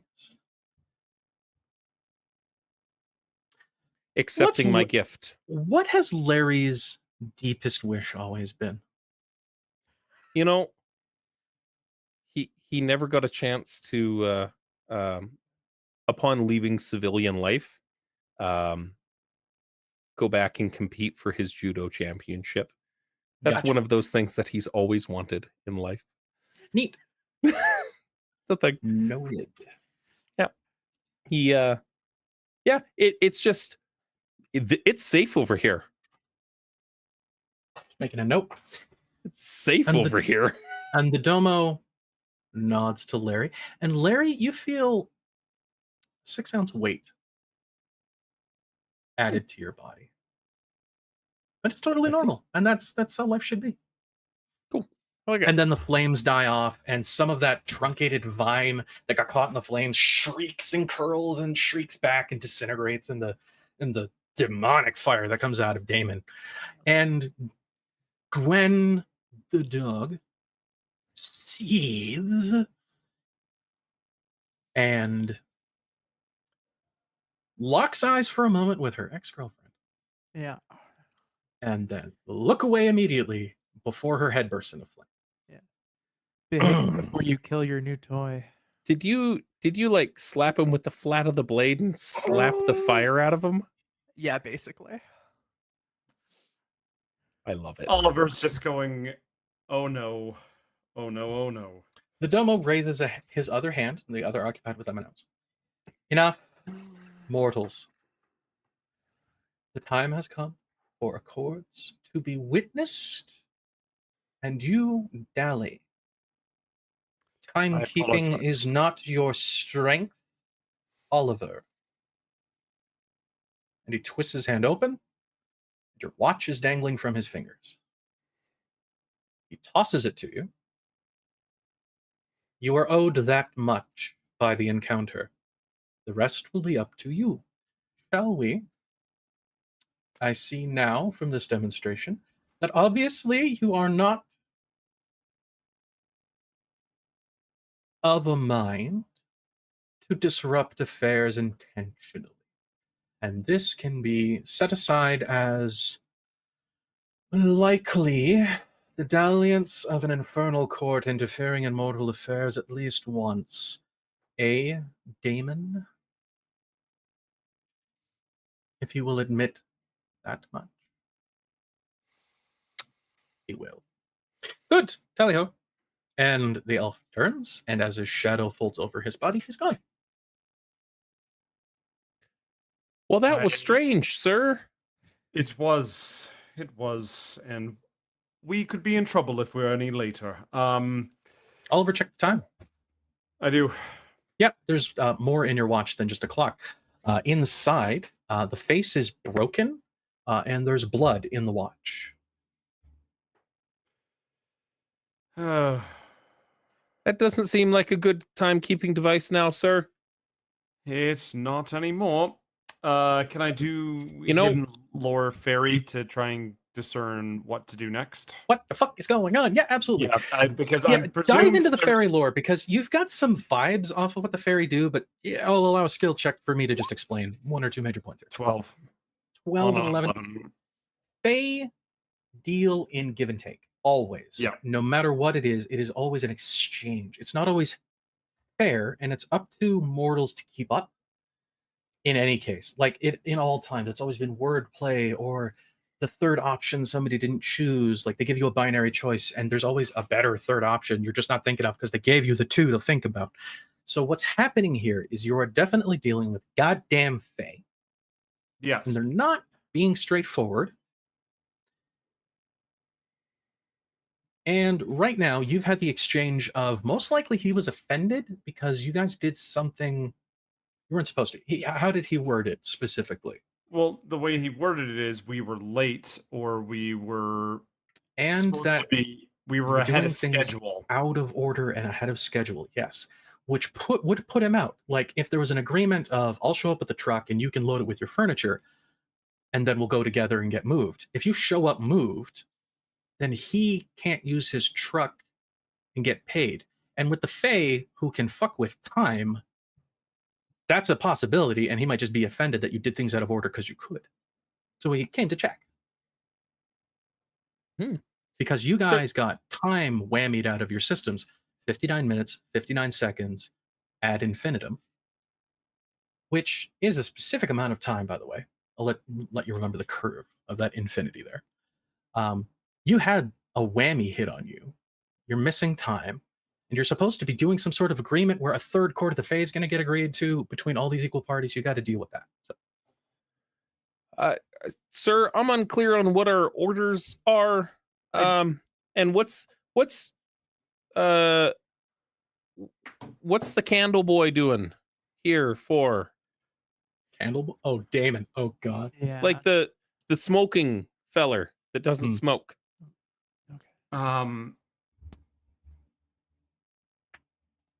Damon's specific designation that you are privy to with your security clearance is auxiliary forces test subject secondment from CIA FBI.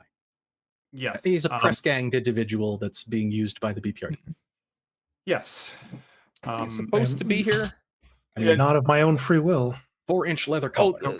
Sir, that doesn't, friend, that matters so little. You have no idea. Yeah, coming from Larry. No, we're all supposed to be here. That's karma. But yeah, let's go.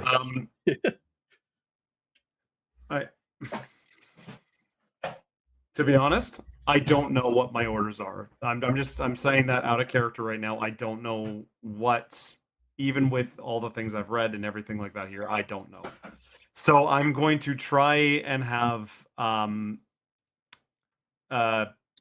What Brum impressed upon you, Riley? What Brum impressed upon you in short is be there, be present. Yes. We don't know why you need to be there, but all the vague sources we have in collections say this must be true. So here's a Hail Mary. Go to town. And that's it in short. He sent you with what you needed to go to a place. Likely something will fall out of the woodwork. I mean, Bates here. That's a hint. Yeah. Literal Mr. Coincidence. Oliver nods to himself, collects himself, and straightens his jacket, levels his mustache. Let us get back to the elevator. We'll go back up. We'll find a place to hold our command center. Probably in the command deck on the top floor. And we will discuss everything that I am aware of and what we are meant to do.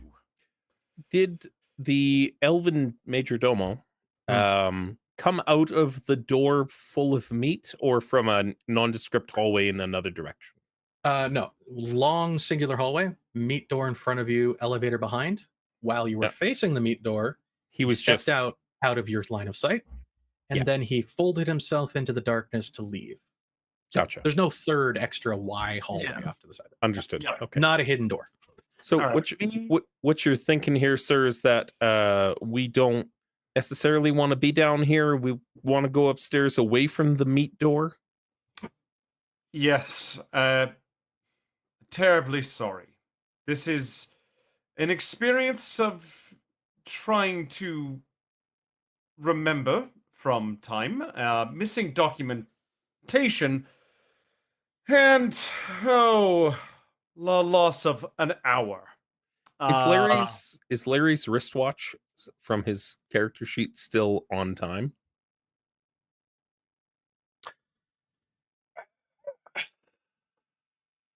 Maybe It's still ticking. it's a quartz. But But yeah, no, it's still keeping time. What are you referencing it against? I'm just looking at it and seeing if it's ticking the way I expect it to. Oh yeah, it counts seconds. It's still beating Okay. along. Yeah. If it's got the correct time, knowing you got hit with a magical whammy, you're gonna have to get a second clock involved in some case. Yeah.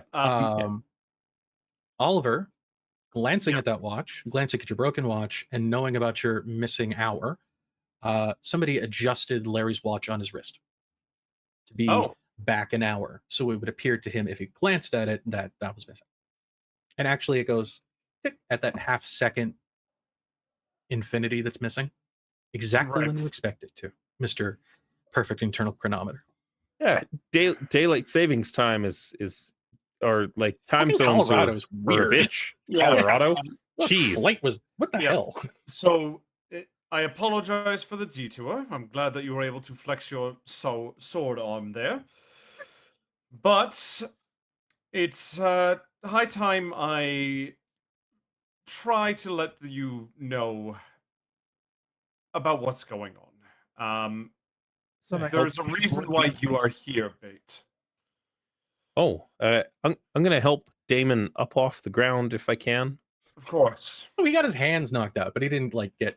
Yeah. Well, I don't yeah, know. like- Actually, when a brick shithouse parries your arms, we'll give him the benefit of the doubt. He crumpled but recovered. I imagine he at least landed on his bum. Yeah. And I'll like No bruises, just be ego. kind. Be kind.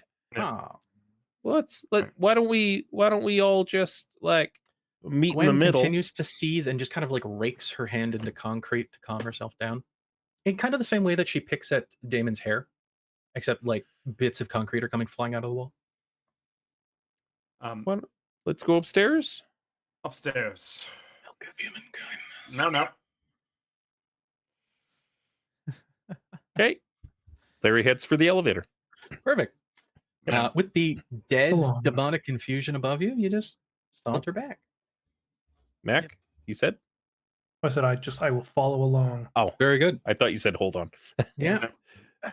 Deanna does the like Final Fantasy VII like spin of the sword to the back. She sticks her arm out and her wrist pivots in a weird way, but the sword does a full circle. Yep. Oh, those joints are flexible.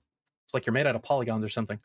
And yeah, not a fleck on her. There's literally Lego there was hands. an inch of blood on the ground around her, just spilling out in all directions, untouched. Convenient for laundry.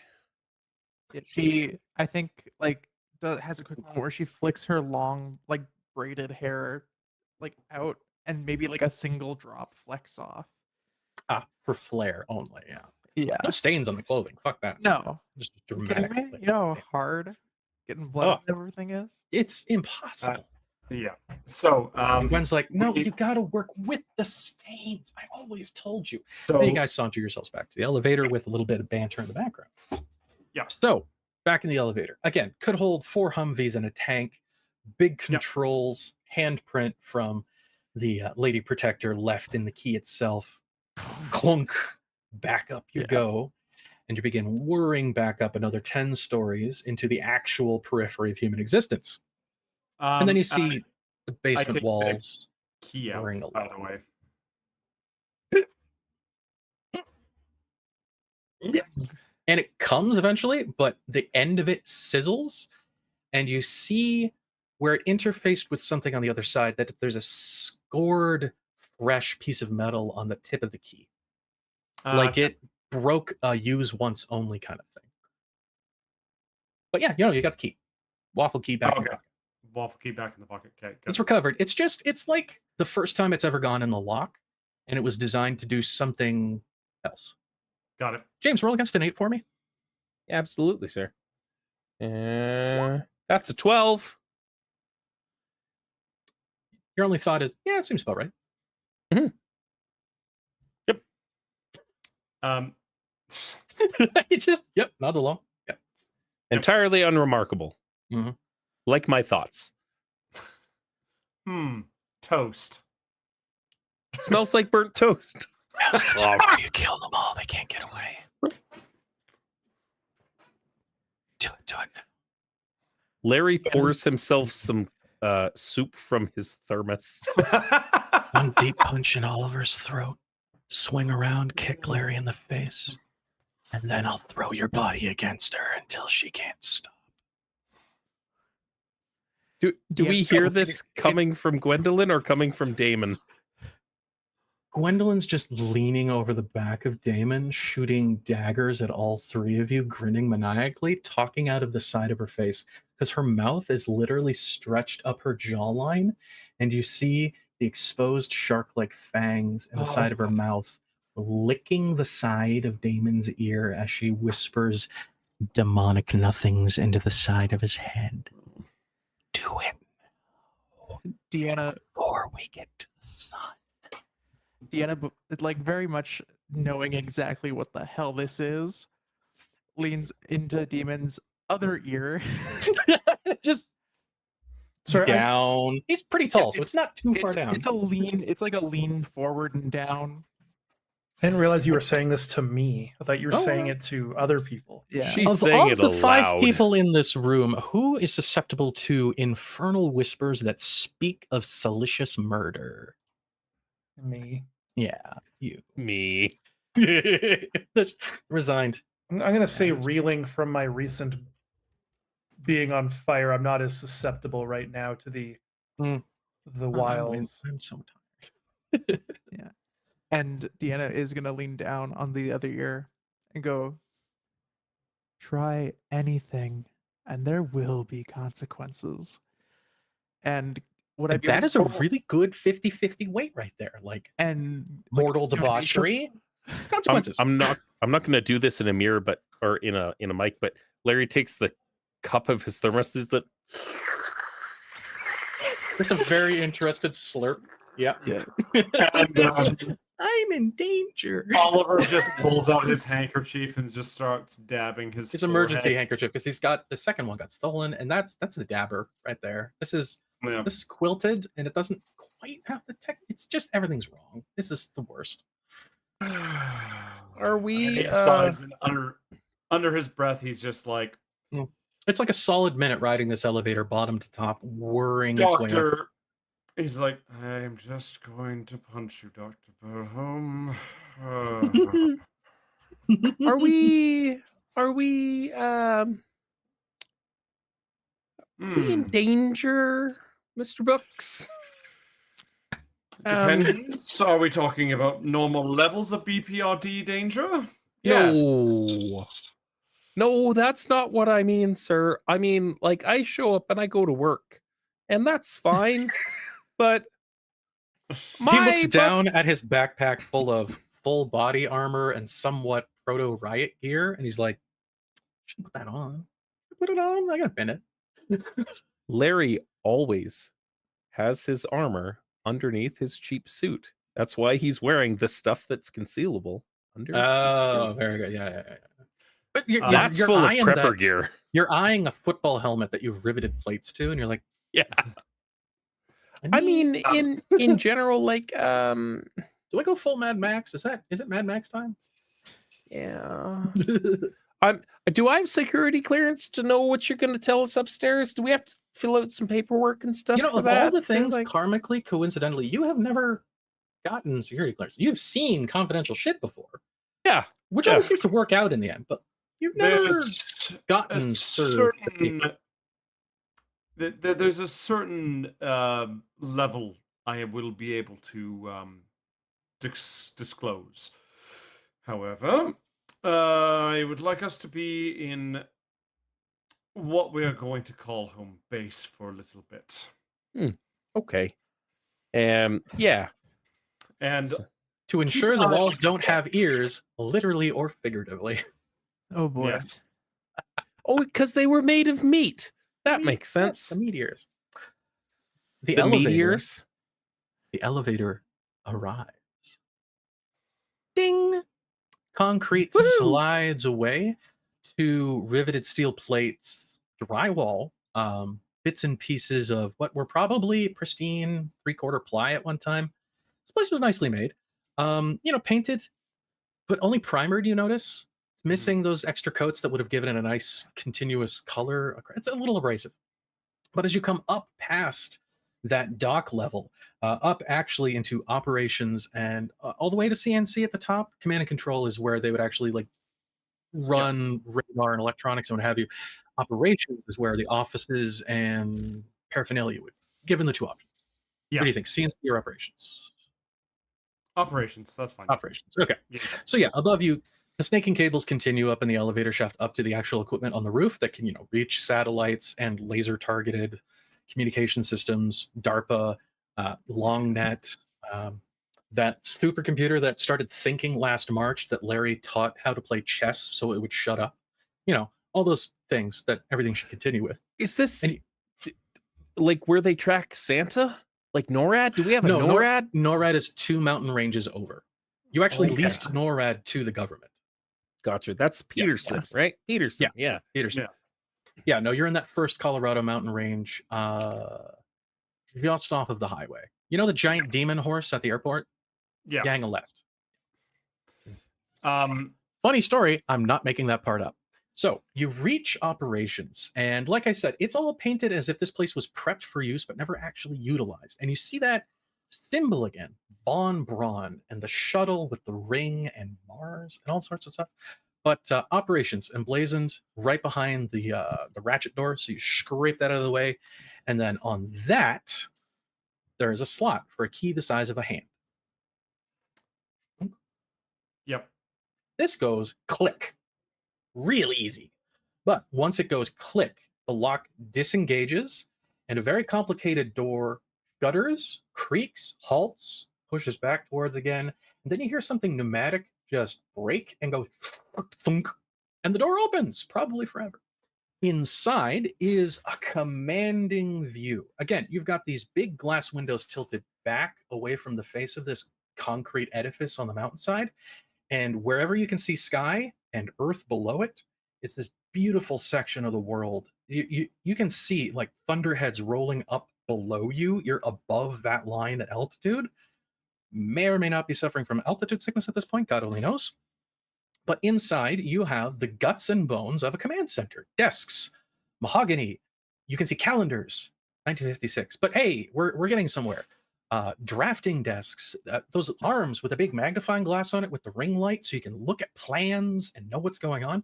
None of the actual plans are here, but this is the beating, throbbing heart, unlike the basement, where you would actually operate this system. And there's a body on the floor in front of the elevator. The heart is torn out.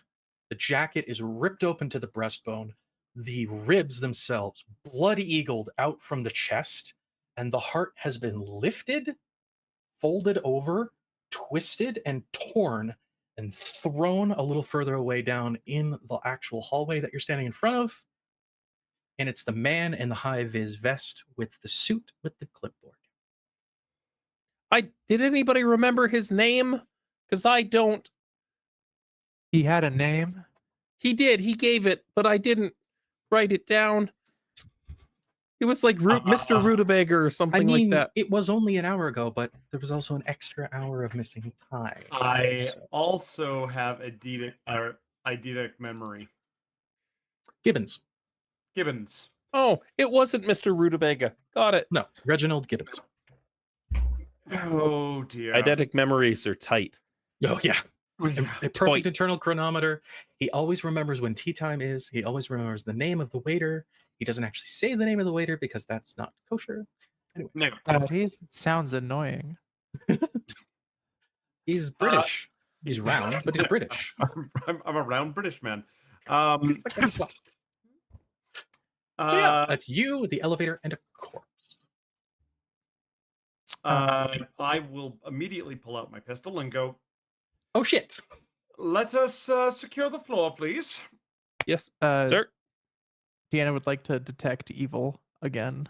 She squints, and the eyes flare with, again, pyre light. If you look at Yeah. her while she does it, looking through those eyes, you see the wailing screams of those who should not have been burned at stakes. The black aviators are Straight through the reflecting out. glass. Yeah, it's straight through the glass. It's like flamethrowers pointed at the back of the glass and shoots up her face. Damon, I know that we have just met, but you have been press ganged into working for the B.P.R.D. I'm surprised they didn't give you the whole lowdown. It just sounds like paperwork was missing somewhere, so I do apologize. However, I would like to say, being press gang just means that you're part of our family now. Is this just so- his coping mechanism to dissociate into British whenever danger appears? Yes. This is just a running monologue while he's sweeping corners with a pistol, Right. As well as, like, zipping deeply to get around corners. do we at least get paid for this? Larry yells from behind a drawing desk where he's holding a pistol and covering the 6 of Miss Carpenter. Well, Larry doesn't if- get close to anything. If Yeah. you mean by pay, a place to rest your head and maybe see sunlight every once in a while, and knowing unknowable secrets of the universe, yes. That doesn't exactly pay my bills. You get enough don't money to have buy bills all and of you don't the worry. records and sandwiches that you don't have time to eat or listen to. I don't understand what. So let me get this straight. I've been arrested for something I didn't do, taken in, and then Gwendolyn pipes up. Oh, honey, we did. I did not do. I get taken in. I He's- get jabbed in. It's There we go. fine. Hun, it's cool. You don't always remember. That's on me. What you do remember, I let you. That's on me. We always have fun. But that's Get not you the past point, your though. shy point all No, the time. That's And not this is at the point where Deanna, while you guys are kind of spreading out a couple of steps out and getting into Yeah. this, Deanna just steps and shoves her fist into something. And Grab. rolls well, actually. I have to roll. Oh, we're gonna see what the spicy dice tell us in plain view. She grabs something that squeals. You ever heard a pig screaming?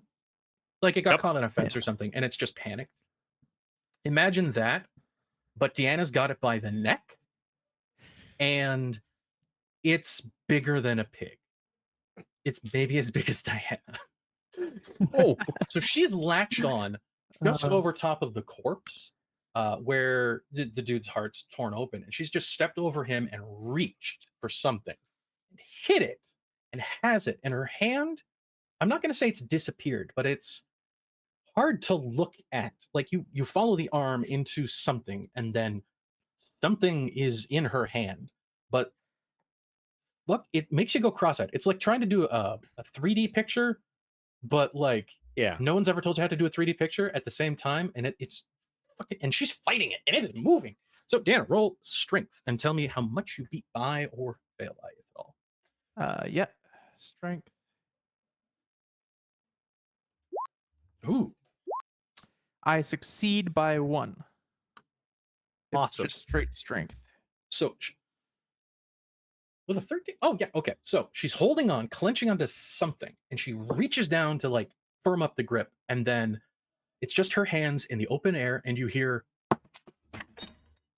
and then something on the far end of the room gets knocked over. Papers go flying up in an arc, and one of the windows cracks as something massive goes straight into it, and it doesn't break. Because at this point, you realize the glass is about 6 inches thick. What do you do? Deanna immediately, someone get that thing, and then she just starts to squeeze. She doesn't have a hold of it anymore. No, did it break?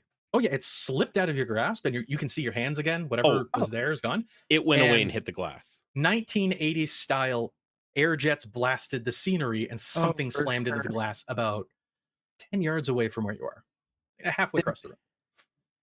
And Um, let's with run. You're the strong, but it's wriggly. with Larry's ability to detect supernatural, can he kind of get a vague sense of The where this after thing images is? have finally gone away, so you squint and try and pinpoint where it is. Hmm. It's right there. So right in Cool. front of the glass, you squint, and there's this shape that just appears. You are looking at a glamour. It's like you're not seeing the outline of a thing, but you're seeing there's a thing here. You are seeing its interaction with the rest of the forces of the universe. Hmm. It usually uses these to stop your vision from seeing it. How can you see me? And you're like, hey, it's right over there. And you just point. Gonna aim at it with my gun.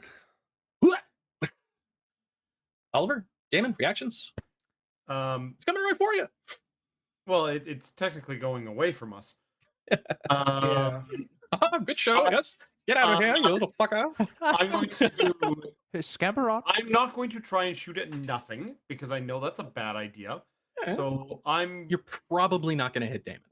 no, but I want to try and figure out what it is because I know it's it's something invisible. Cool. Like, Fairy Lore how plus 2. Okay. Larry does not get a free roll on this. That is a 333, or that is a 3. Oh, Crit. right. So, oh no, that's a 111 critical 3. That's okay. You know exactly what is going on here. So, Yeah. Fae are the kings of glamour. Yes. This is very specifically a you can't get your eye to sit on it glamour. It's a textbook Fae. Like, Yeah. who the fuck would use this? And you realize, well, a Fae would use this, but the Fae are tricky bastards. And if the Fae wanted someone else to think they were doing it, they would put a glamour on something else. And somebody's being a tricky bastard, but that you have insights going on here. But you're being manipulated by forces greater than yourselves and probably a third party that isn't the Fae, that has access to something as powerful as the Fae. Mac, you were saying something?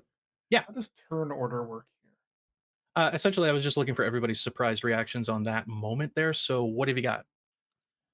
Because he pointed, she pointed, he went, huh. And you've got yourself and open office space between you and whatever the hell that is about, say, 8 yards away from you for purposes of measuring lines and explosions. Yeah. I'll probably back up a little bit. Mhm. That'll be my reaction, is to kind of stumble backwards out of the way. Larry's purposefully taking a breath and lining up a shot to shoot it. Gwendolyn's reaction is to jab you in the gun in your belt and say, why the hell did you buy this if you weren't going to draw down on shit? I want to see blood, honey. So at this point, everybody roll 1d6 plus your basic speed. You're looking at your GURPS character sheet at home, folks. Basic speed is your secondary attribute. Let's see. Off the top of my list, Damon's got a 5. Larry Smith has a 5.5, and that decimal is important. Deanna has basic speed 5.5 and combat reflexes. Yep. And Deanna started all this shit, so she's actually rolling 1d6 plus 7.5. And Oliver is got a basic speed of 5 himself as well. So let's see, Damon's got that, and that. Let me throw together a quick initiative tracker here, folks. Oh, this is great. First combat of the game, and it's versus an invisible opponent nobody can see. Yeah. Do you want me to jump us to a map, Ken? I'm guessing this isn't going to be super helpful for the folks at home who are watching an invisible enemy in an invisible office space fight people who can't see it. That's fair. So I'll give it the benefit of the doubt that we can run in the theater of the mind for a moment. I'm good with that. Yeah. High roll so far is Larry, who can see it. I'm sorry, Neon did get a 13. My bad. Yeah. 11.5. All right, you were just above in the chat window. So yeah, Lady Protector, it's right over there, and two people have Yeah. pointed it out, and you know it's slapped into the window just over there. What do you do? I'm gonna run over to it, and hopefully my detect evil will help give me a rough idea of where it is. Oh yeah. That's persistent. Um, So you've got yeah. the vague idea of its exact spot, which lets you target its space at least. Yeah. What are you going to target its space with? The sword. Oh yeah, I was leaning towards that. I didn't want to make an assumption though. I mean, it's gonna be the sword. See scary monster, stab it. Sorry, Or my chat window keeps jumping a half step extra. Cool. Dern rolled a Dern rolled a 6. Oh, Sorry, Oliver. 6, that's 11. fine. There we go. Couldn't make heads or tails of that. So you are essentially just targeting the space as opposed to it. Roll against your broadsword at -4, and we'll see what happens. broadsword -4. Okay. Mhm. You're essentially invisible. You're telegraphing what you're doing to a person who's invisible and can see you coming. So we'll see what goes from there. I fail, I believe. If it's -4, then yeah, I'm above. Gotcha. So broadsword is typically for Deanna Carpenter a skill of 15. Yeah. A broadsword -4 would be skill 11. And yep, And I rolled 14 in chat on the die. So fail by 3. You swing through the space where it should be, and likely you're just like an inch short, and you just scrape air where you're hoping to have like bisected something. However, you're very openly telegraphing to everyone else exactly where to go, even if they can or can't see it. But Larry, she's Larry's sees the Lady Protector Mhm. rushing in, swinging about, and I get the feeling that so he took time, he took a breath. Do I get an aim on that on my shot? Yeah. So if you want to squeeze off a shot, it's going to be skill +2 from the aim. Yep. It's an invisible opponent, but you know exactly where you're shooting at, so -4. Yep. And I'm then not trying to we're call a ballparking- shot. I'm just No, shooting yeah, like general meets. Exactly. You can't target a specific thing you actually can't see other than this glamour where it should be. Oh wait, no, you have your glamour vision up, so I'm not going to give you that -4. You've got it vaguely there. You're just not going to be able to target body parts. all right. So He's got fake sense. I'm gonna So try and skill squeeze off. +2 minus distance. That's the only thing we'll throw on top of there. And on every GURPS character sheet, it is convenient. It gives you the range modifier table. Call it a -2. And so yeah, you're at skill. Plus accuracy -2. All right. Rolling. That first shot, absolutely not. Kersprank. If you had a shitty gun that might have jammed. All right. Do I Not get bad. the ability to squeeze off a second because I didn't hit? No. No, Okay. you don't get freebies because you missed, sir. Gotcha. 1 Okay. second rounds though, so you've only lost. Oh shit! Right. And moving on, Oliver. He's shooting at it. She's swinging at it. Everybody seems to know where it is, and you know somebody is manipulating you guys into fighting. Whatever the fuck is going on now? What do you do?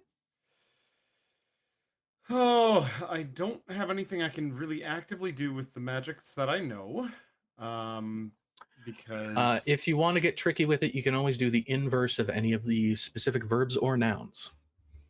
If you can make that make sense to me in a sentence.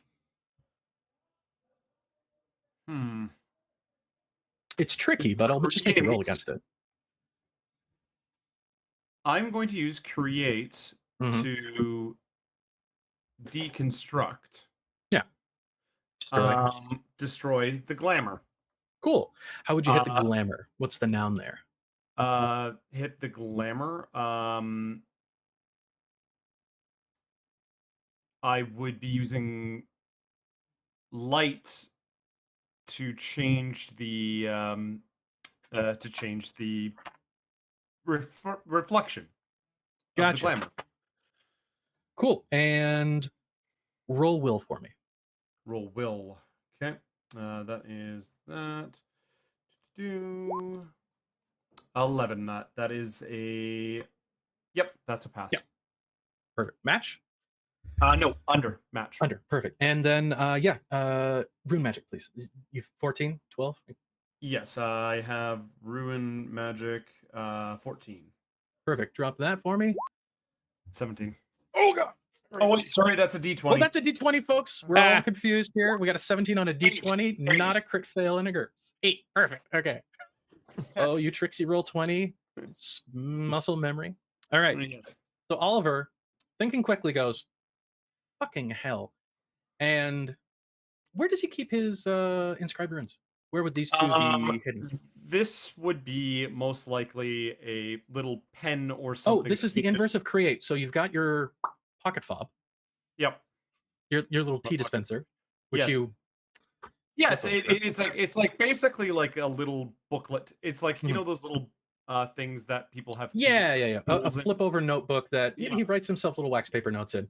Yeah. And my little tools are in there. He flips it open and hates to do this, but he flips the book over and yanks it back. And magic funnels out of his hands, twists in the air, and slams into whatever the hell you've been shooting and swinging at. And yeah, whatever he shoots out of himself slathers over whatever is over there. And instead of being an absolutely invisible, I can't put my eyes on this image, you guys can only see the outline of a man with a very picturesque helmet. You can't miss these details. He's wearing a World War II cut blast helmet. He is carrying what looks like a cavalry saber in one hand and a pistol, a Browning, exactly like I think two of you are carrying, like Browning long slide, just a standard army issue, a standard army graduated from an academy, a standard army helmet, and the rest of his outlines it's like dummy fatigues and an ammo belt and big kick-ass boots. He's like a caricature of an army man soldier, very obviously. And this is absolutely his outline. It's like he's sprayed in neon paint that's not a color. It's really hard to not look at. Good job. Okay. Now that you can see him, he looks down at himself. He looks at Oliver. And he raises the pistol. Oh dear. Oh, dear. Oh dear. Oliver, you're being shot at. Would you like to duck and cover? Yeah, I would. Yeah, please I can roll do that. dodge for us. Roll If you actually want to dive out of the way, that's a dodge +3, but it's a little unbecoming. You might bounce or land on your keys. What is my dodge? Up in top right, beside your movement. Because it's affected by encumbrance, when you get too heavy and your speed lowers, it also shows you how low your dodge gets. I'm thinking your dodge was a 9, not seeing it right away. No, my dodge Oliver is an Brooks. 8. Oh, your dodge is usually an 8. Yeah, so a fail by 2. The Yeah. pistol raises, you go, oh shit! And the gun goes bam, bam, bam, right past your hat. Your hat spins on your head, and 3 bullet holes land in the glass on the opposite wall. Just go spack, spack, spack into, this is tempered hard glass. Yeah. 3 bullets leave barely a mark in it. And when it dove away from Deanna earlier, it left a spider crack the size of a human being in it. Yeah. So, on that, Damon. What Yes, do you do? sir. It is very much there. It is highlighted in not neon. What you gonna do with it? With the poking of my own gun into my thigh, I will kind of fumble forward and kind of stick my hands out kind of shakily and You shoot squeak and shoot. forward at this Very good. invisible thing that is now visible. Very good. That's just a straight roll versus your skill at -2 for the distance. You're not aiming, so no bonus there, just a shot. And we get a 13. You shoot high and wide, doesn't hit. Again, the glass that- just. And that's all a turn is. We don't move, we don't do other stuff. Oh yeah, you had enough time to draw your gun, fire wildly, and that's all. So back to One the top of the round. Deanna, you're danger close and you got a sword. Yeah. I'm gonna. You take can another swing. definitely see him now. Yeah, I'm gonna swing. Yeah. Yeah. Can I? Are we talking like a? Yeah, I was about to say, can I make a called beheading shot? Oh, absolutely. You just. Oh, there's your head. Yep. Folks, I am proud to say Deanna and I built her character together 9. in such That's a way that success. Deanna bought beheading skill, targeted attack, neck. Yep. This guy, yeah, that's Deanna swings exactly level That's where the neck would 4. be. The sword bites in, and you guys hear stone crackling and crumbling. And as the sword bisects the neck, Deanna rolls full damage, please. Which is what? Oh yeah, you don't maybe not have a macro for this, but Nope. it's 3D plus something. It's a lot of damage. It's a Um, lot of damage, folks. Your Sorry. swing does 3D plus 3 cut. That's a baller ass amount of damage, folks. People usually have 10 hit points, and that's hitting the neck, which gets double That's damage from this cut. That is a 10 after modifiers. Yeah, that's 10. Minusing. So Dana swings, and whack, you hear a glacier crack of crumbling stone that pops and separates like a piece of granite. And the head goes, the body goes, and the head slams into what you now realize is a raised floor, probably over conduits, and the head smashes into whatever wood that is and just sinks into the carpet about an inch or two. And then that body stops moving, frozen like a statue, shimmering still under that glamour that's been force inverted like a Photoshop effect. But yeah, there you go. The body stops moving, and Deanna has murdered it. Sorry about the floor. Oh, at least there's no blood on it. Automatic apologies. She's worked around the Brits and the B.P.R.D way too long. But your hearts Are beat for a few seconds more before you realize nothing else comes out of the woodwork at you. You can relax. I'm going to approach the outline of the body. And warily, pistol up, kind of as trained to do. No, Oh God! I know once something is dead. British overconfidence. Very good. He puts his pistol away and he pulls out his inscriber tools and he goes, "Well, it's time to find out what this was, and I'm going to go to work on removing the glamour." Perfect. Okay, so with a little bit of analysis and just straight up touching it, yeah, there's definitely an aura here on top of some physical object. And you take a moment to do this elaborately, taking time to etch very specifically what you did off the cuff of your pants and go. And the lights in this fluorescence go whum, and then the glamour goes away. And instead of being inverted, it just dissipates this time. What you're left with is a statue. Very specifically, it's polished, carved granite of a soldier in dress uniform, but it's not right. Like, you guys have seen military grunts before. He's wearing like epaulets on top of fatigues. He's got a full ammo belt, but no rifle.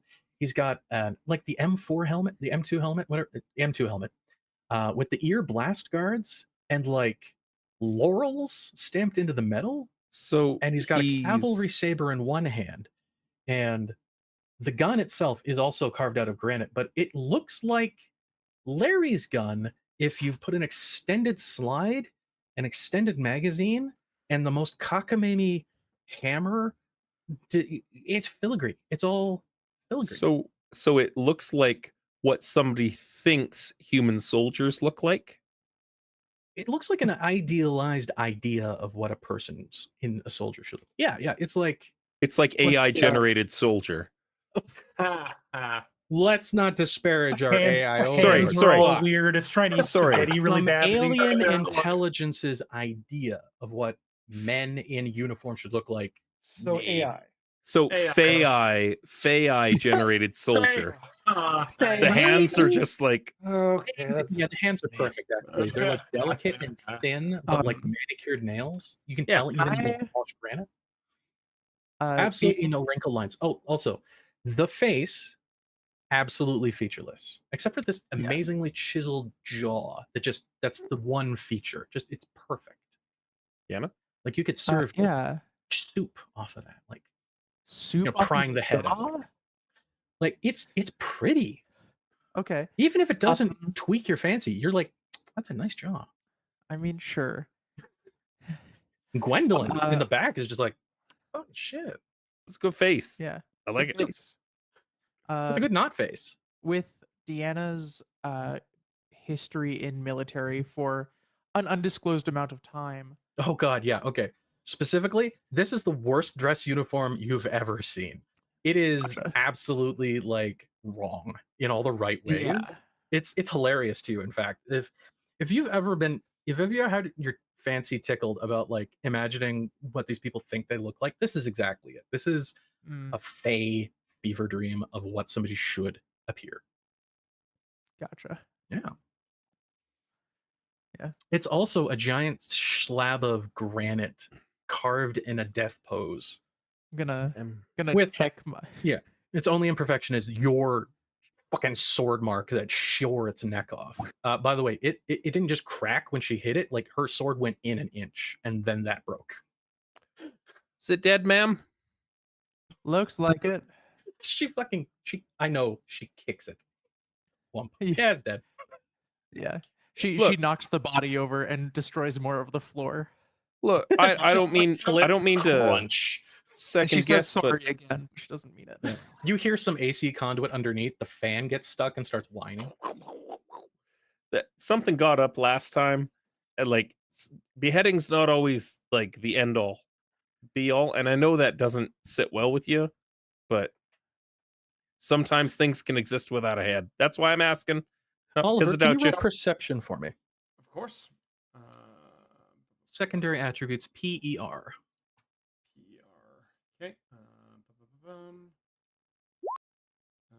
Secondary PER 11 minus. Yeah.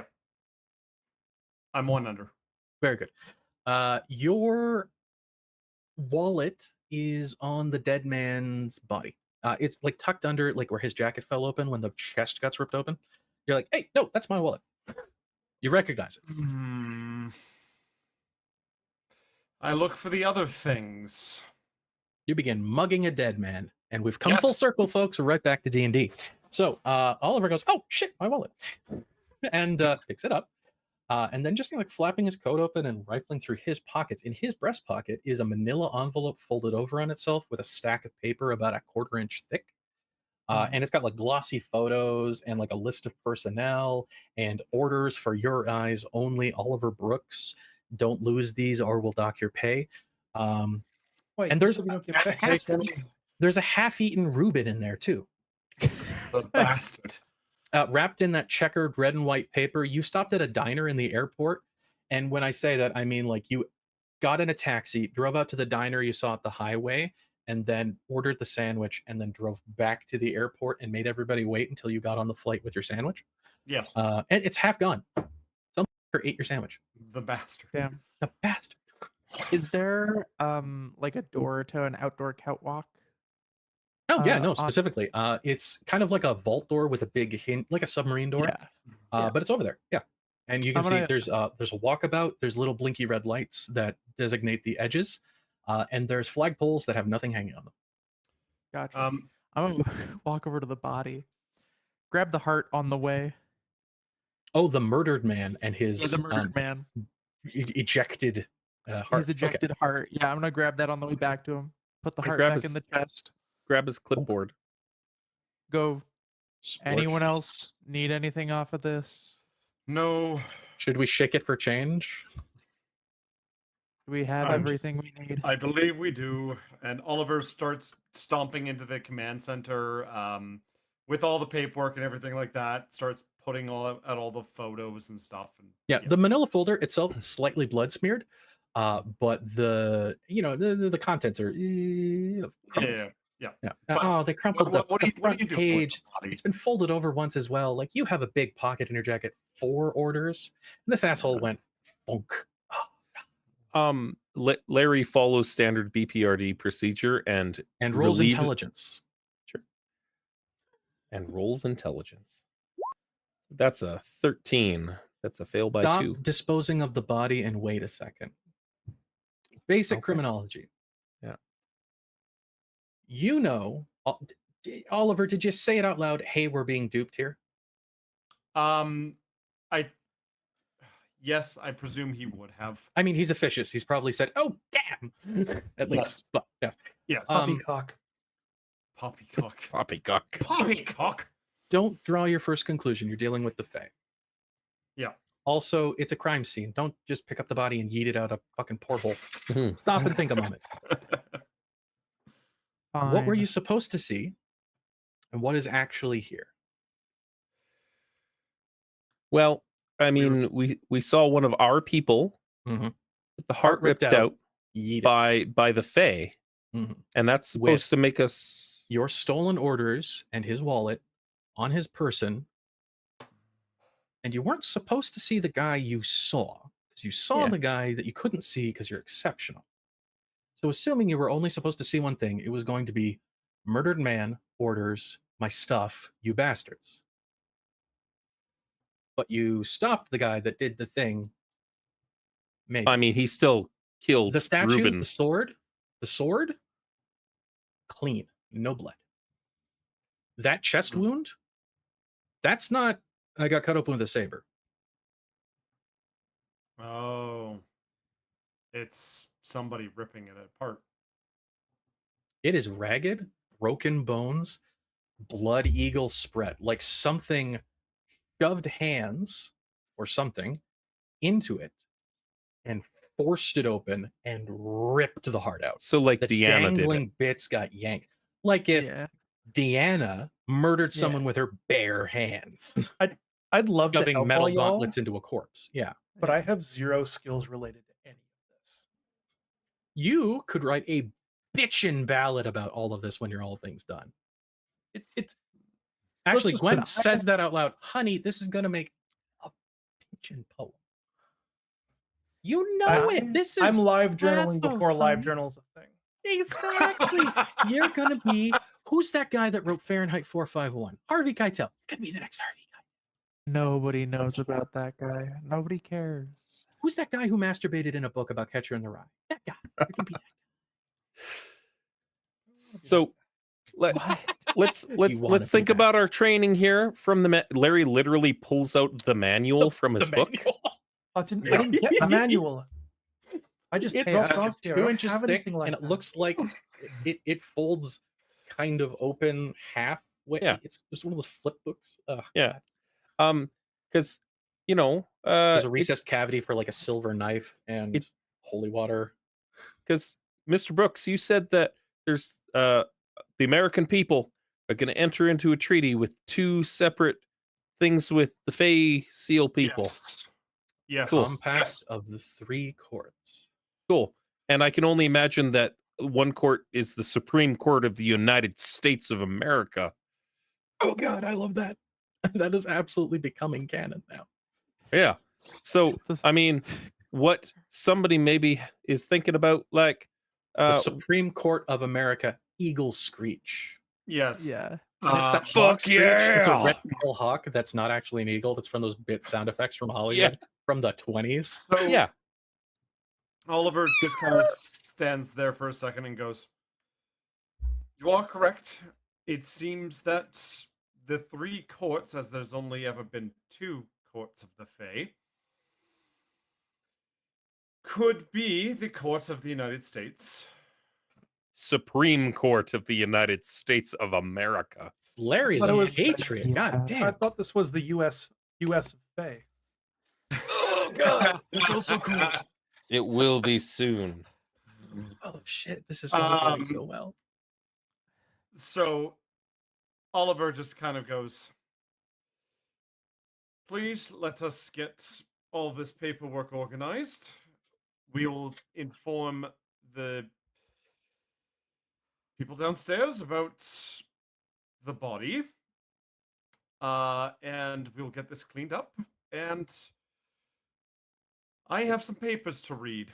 And Oliver will go to a desk and open up the "For Your Eyes Only." Oliver walks over to the director's office, which, by the way, has a bunch of false walls that were never set up. So it's like studs, hanging electrical conduits that were never ported out, and like one Yeah. big oak door and one big oak desk that they built the office around. And he heads over to that, opens up the door that doesn't have walls, closes it behind himself, and sets the do not disturb sign on the outside and sits down at the desk. Yes. And kind of like scoots sideways until the door is in between you guys and him. Yeah. Yeah. I feel like that is absolutely in Oliver's character. He's like, I'm not going to sit at that clerk's desk. No, exactly. I have clearance. Yes. So first thing in the folder, you pull it out, you flip it open. For your eyes only, Oliver Brooks. Flip. Do not lose these orders. We'll dock your pay. Flip. You are to meet and accord with the Fae. Pause for steadying breath. This is expected and what we have planned. Be on guard. You may be subject to their whims and fancies as outlined in appendices C through F. It pulls up the Fae book. Appendices C Fae. through F are like biographies of the larger folks who are going to be showing up. In specifics, you have a precis on King Baelor, as well as Prince Nuada and Princess Nuada, who may or may not be attending. They are young and may not actually attend at court, based on their father's decision. Okay. Otherwise, the Dawen Seed, the Irish Mound people. Dagda, the last High Queen, will be in attendance, as well as quite likely Queen Mab, the High Queen of the Fae. In accordance with these concords, there are also unrecognized courts that will not be in attendance at this moot. Specifically, the Scottish Seelie Court, the Welsh Ilion Court, the Nordic Troll, or the Germanic Fiend. 4 likely interlopers is, as it's outlined specifically in the documentation, underlined in red on a typewriter. Okay. Like they are suspicious. But Nimue the Blood Sorceress could also be in play. We're not quite sure. She's probably still asleep in Cole's Notes version. Their time is auspicious, but her alignment doesn't come along until David Harbour and sometime in 2023. So, yeah. However, all of these orders specifically to you say you're going to be showing up here in Colorado. You're going to be sitting down, setting us up with, this is a facility Werner von Braun used to kick off the space program, but then got defunded about because he had ideas.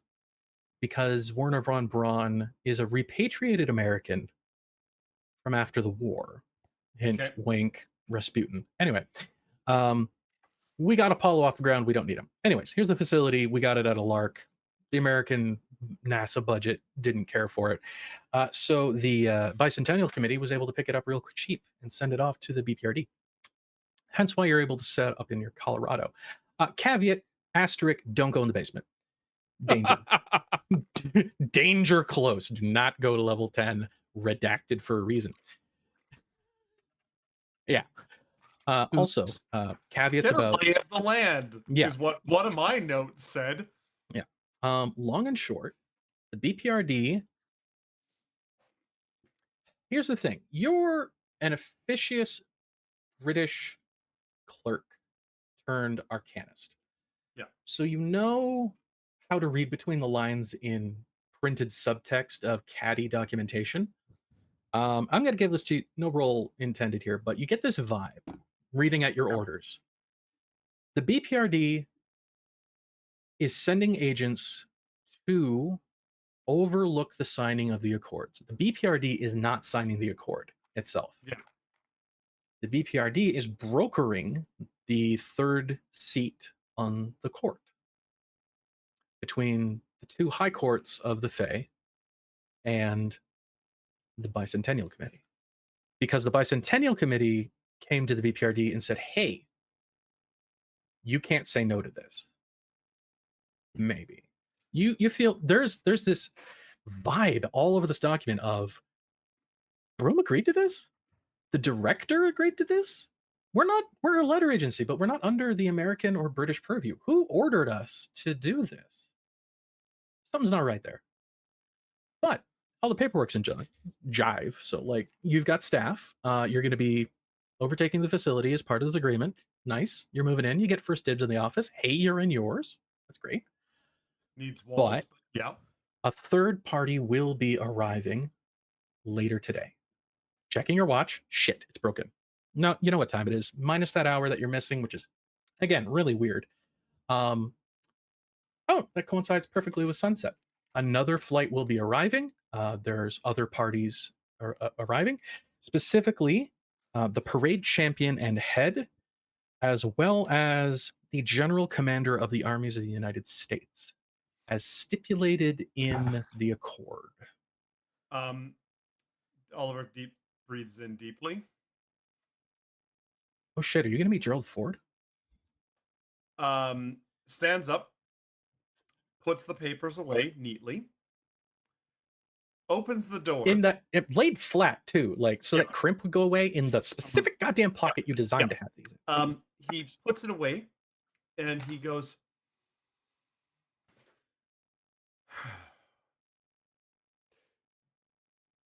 "Where are all those other clerks? They need to start setting up. We're having dignitaries. We need to open up the commissary. Oh Yep. shit, it's a state dinner. Where's Yes. the chef? Sir, would you like me to radio down to the admin personnel to get them firing up the stoves in the kitchens, Yes. in the mess halls? Any? Yes. Larry's they cooked must have gourmet given me- before, right? Yeah. Larry can cook about as good as the average man. Larry can cook as good as he can do kung fu. Yeah, I do a quick look through Literally. the personnel that I have. Oh yeah, your personnel folder. Yep. You've got essentially a one-page dossier on every person that's been reassigned here. You have got the head librarian of the Tulsa Book Repository. You wait a minute. Doesn't make any. Why? You've got a head mess chef from the 3rd Battalion of the 2nd Reserve of the National Reserve. You've got people the nobody sandwich would guy miss. that worked in your building. Specifically, like he worked at the commissary, and he's just listed as the sandwich guy. His pay He's a grade fae. is F. He's a fae. You start flicking through your personnel record. You have, other than the 5 people in this room, you have randomly selected, low grade, not skilled people. You have a dozen grunts and a guy who threw up in his desk manila folder before he got off the plane. Like, the B.P.R.D sent you here with Nothing. And people nobody would miss. and the sign off on the bottom on each of these pages is Dr. Broom, BD.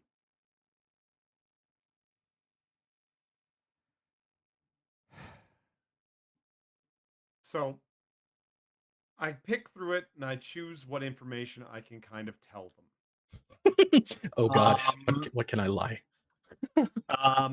I leave out the part about the U.S. dignitaries signing for this, the other than moment, that yeah. there will be dignitaries here, and that obviously we are dealing with the Fae.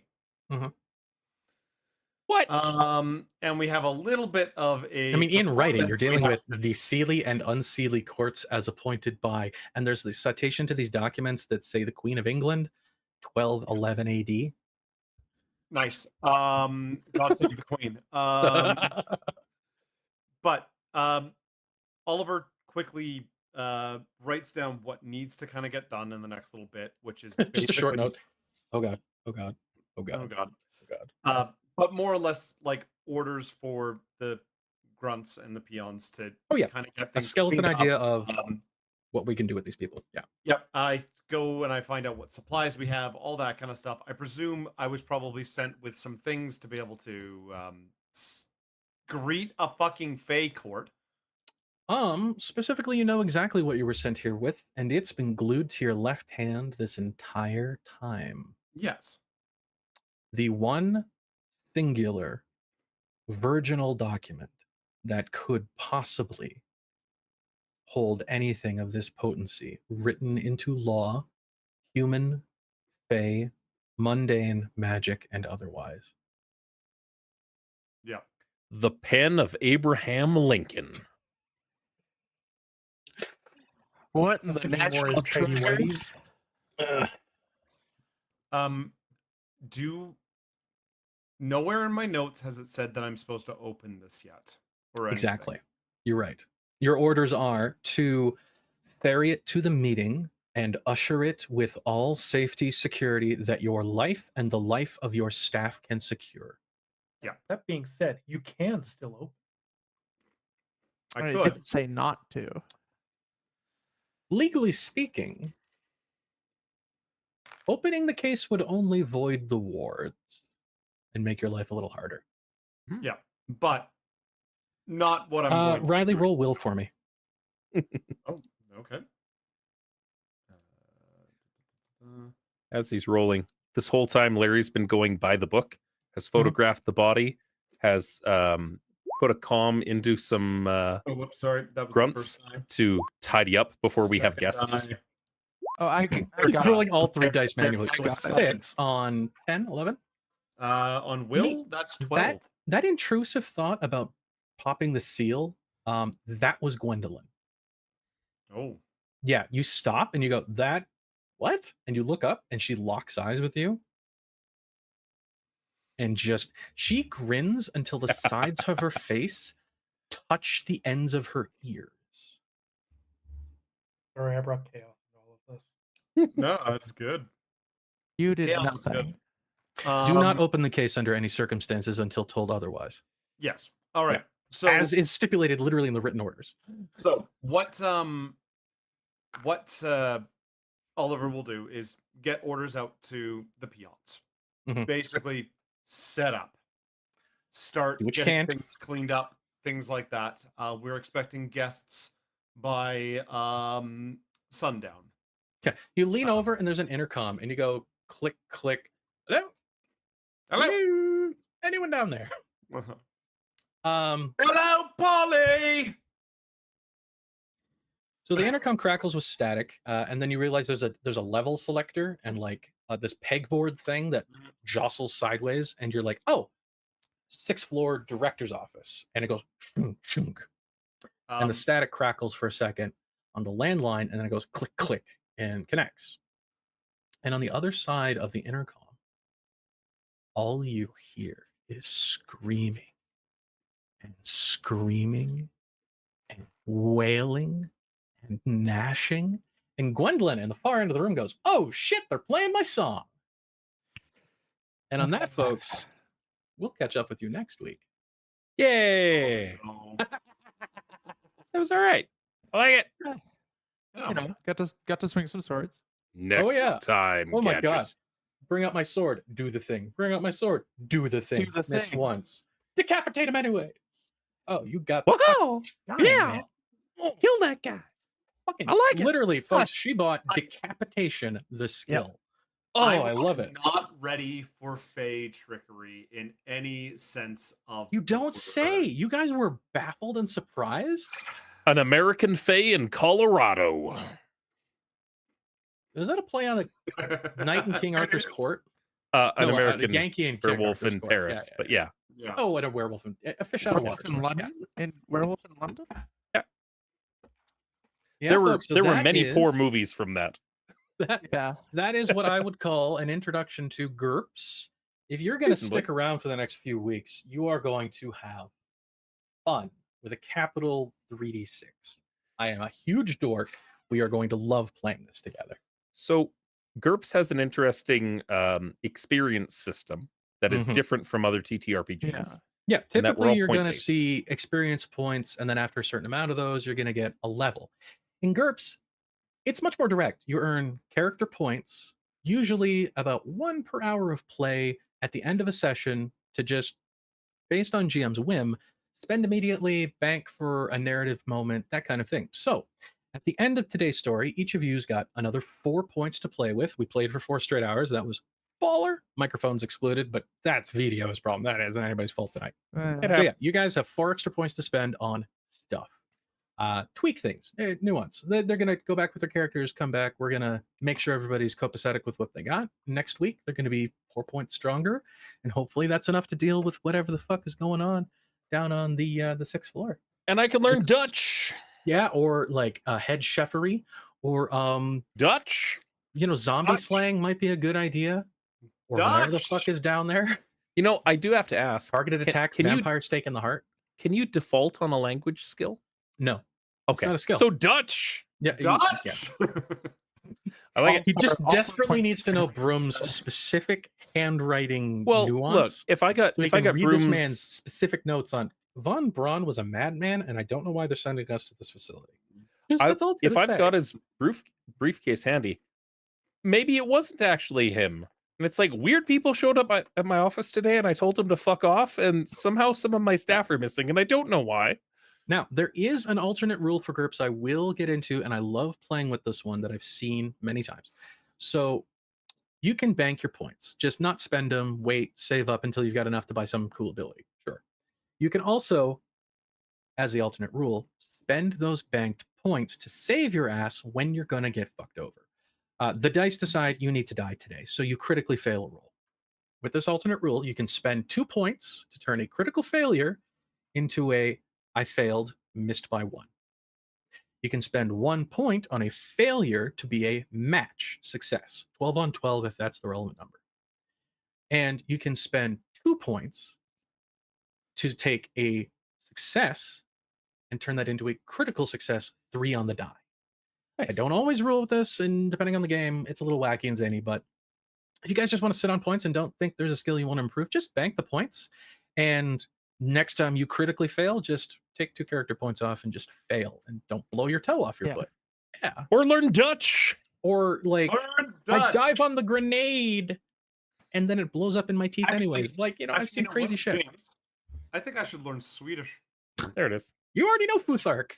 You know Scandinavian just- Futhark. I'm just gonna throw all 4 points into sex appeal. There it is. I mean, you're not wrong. Gwendolyn somehow. My ex is here. I have to look good. Perfect rivalry.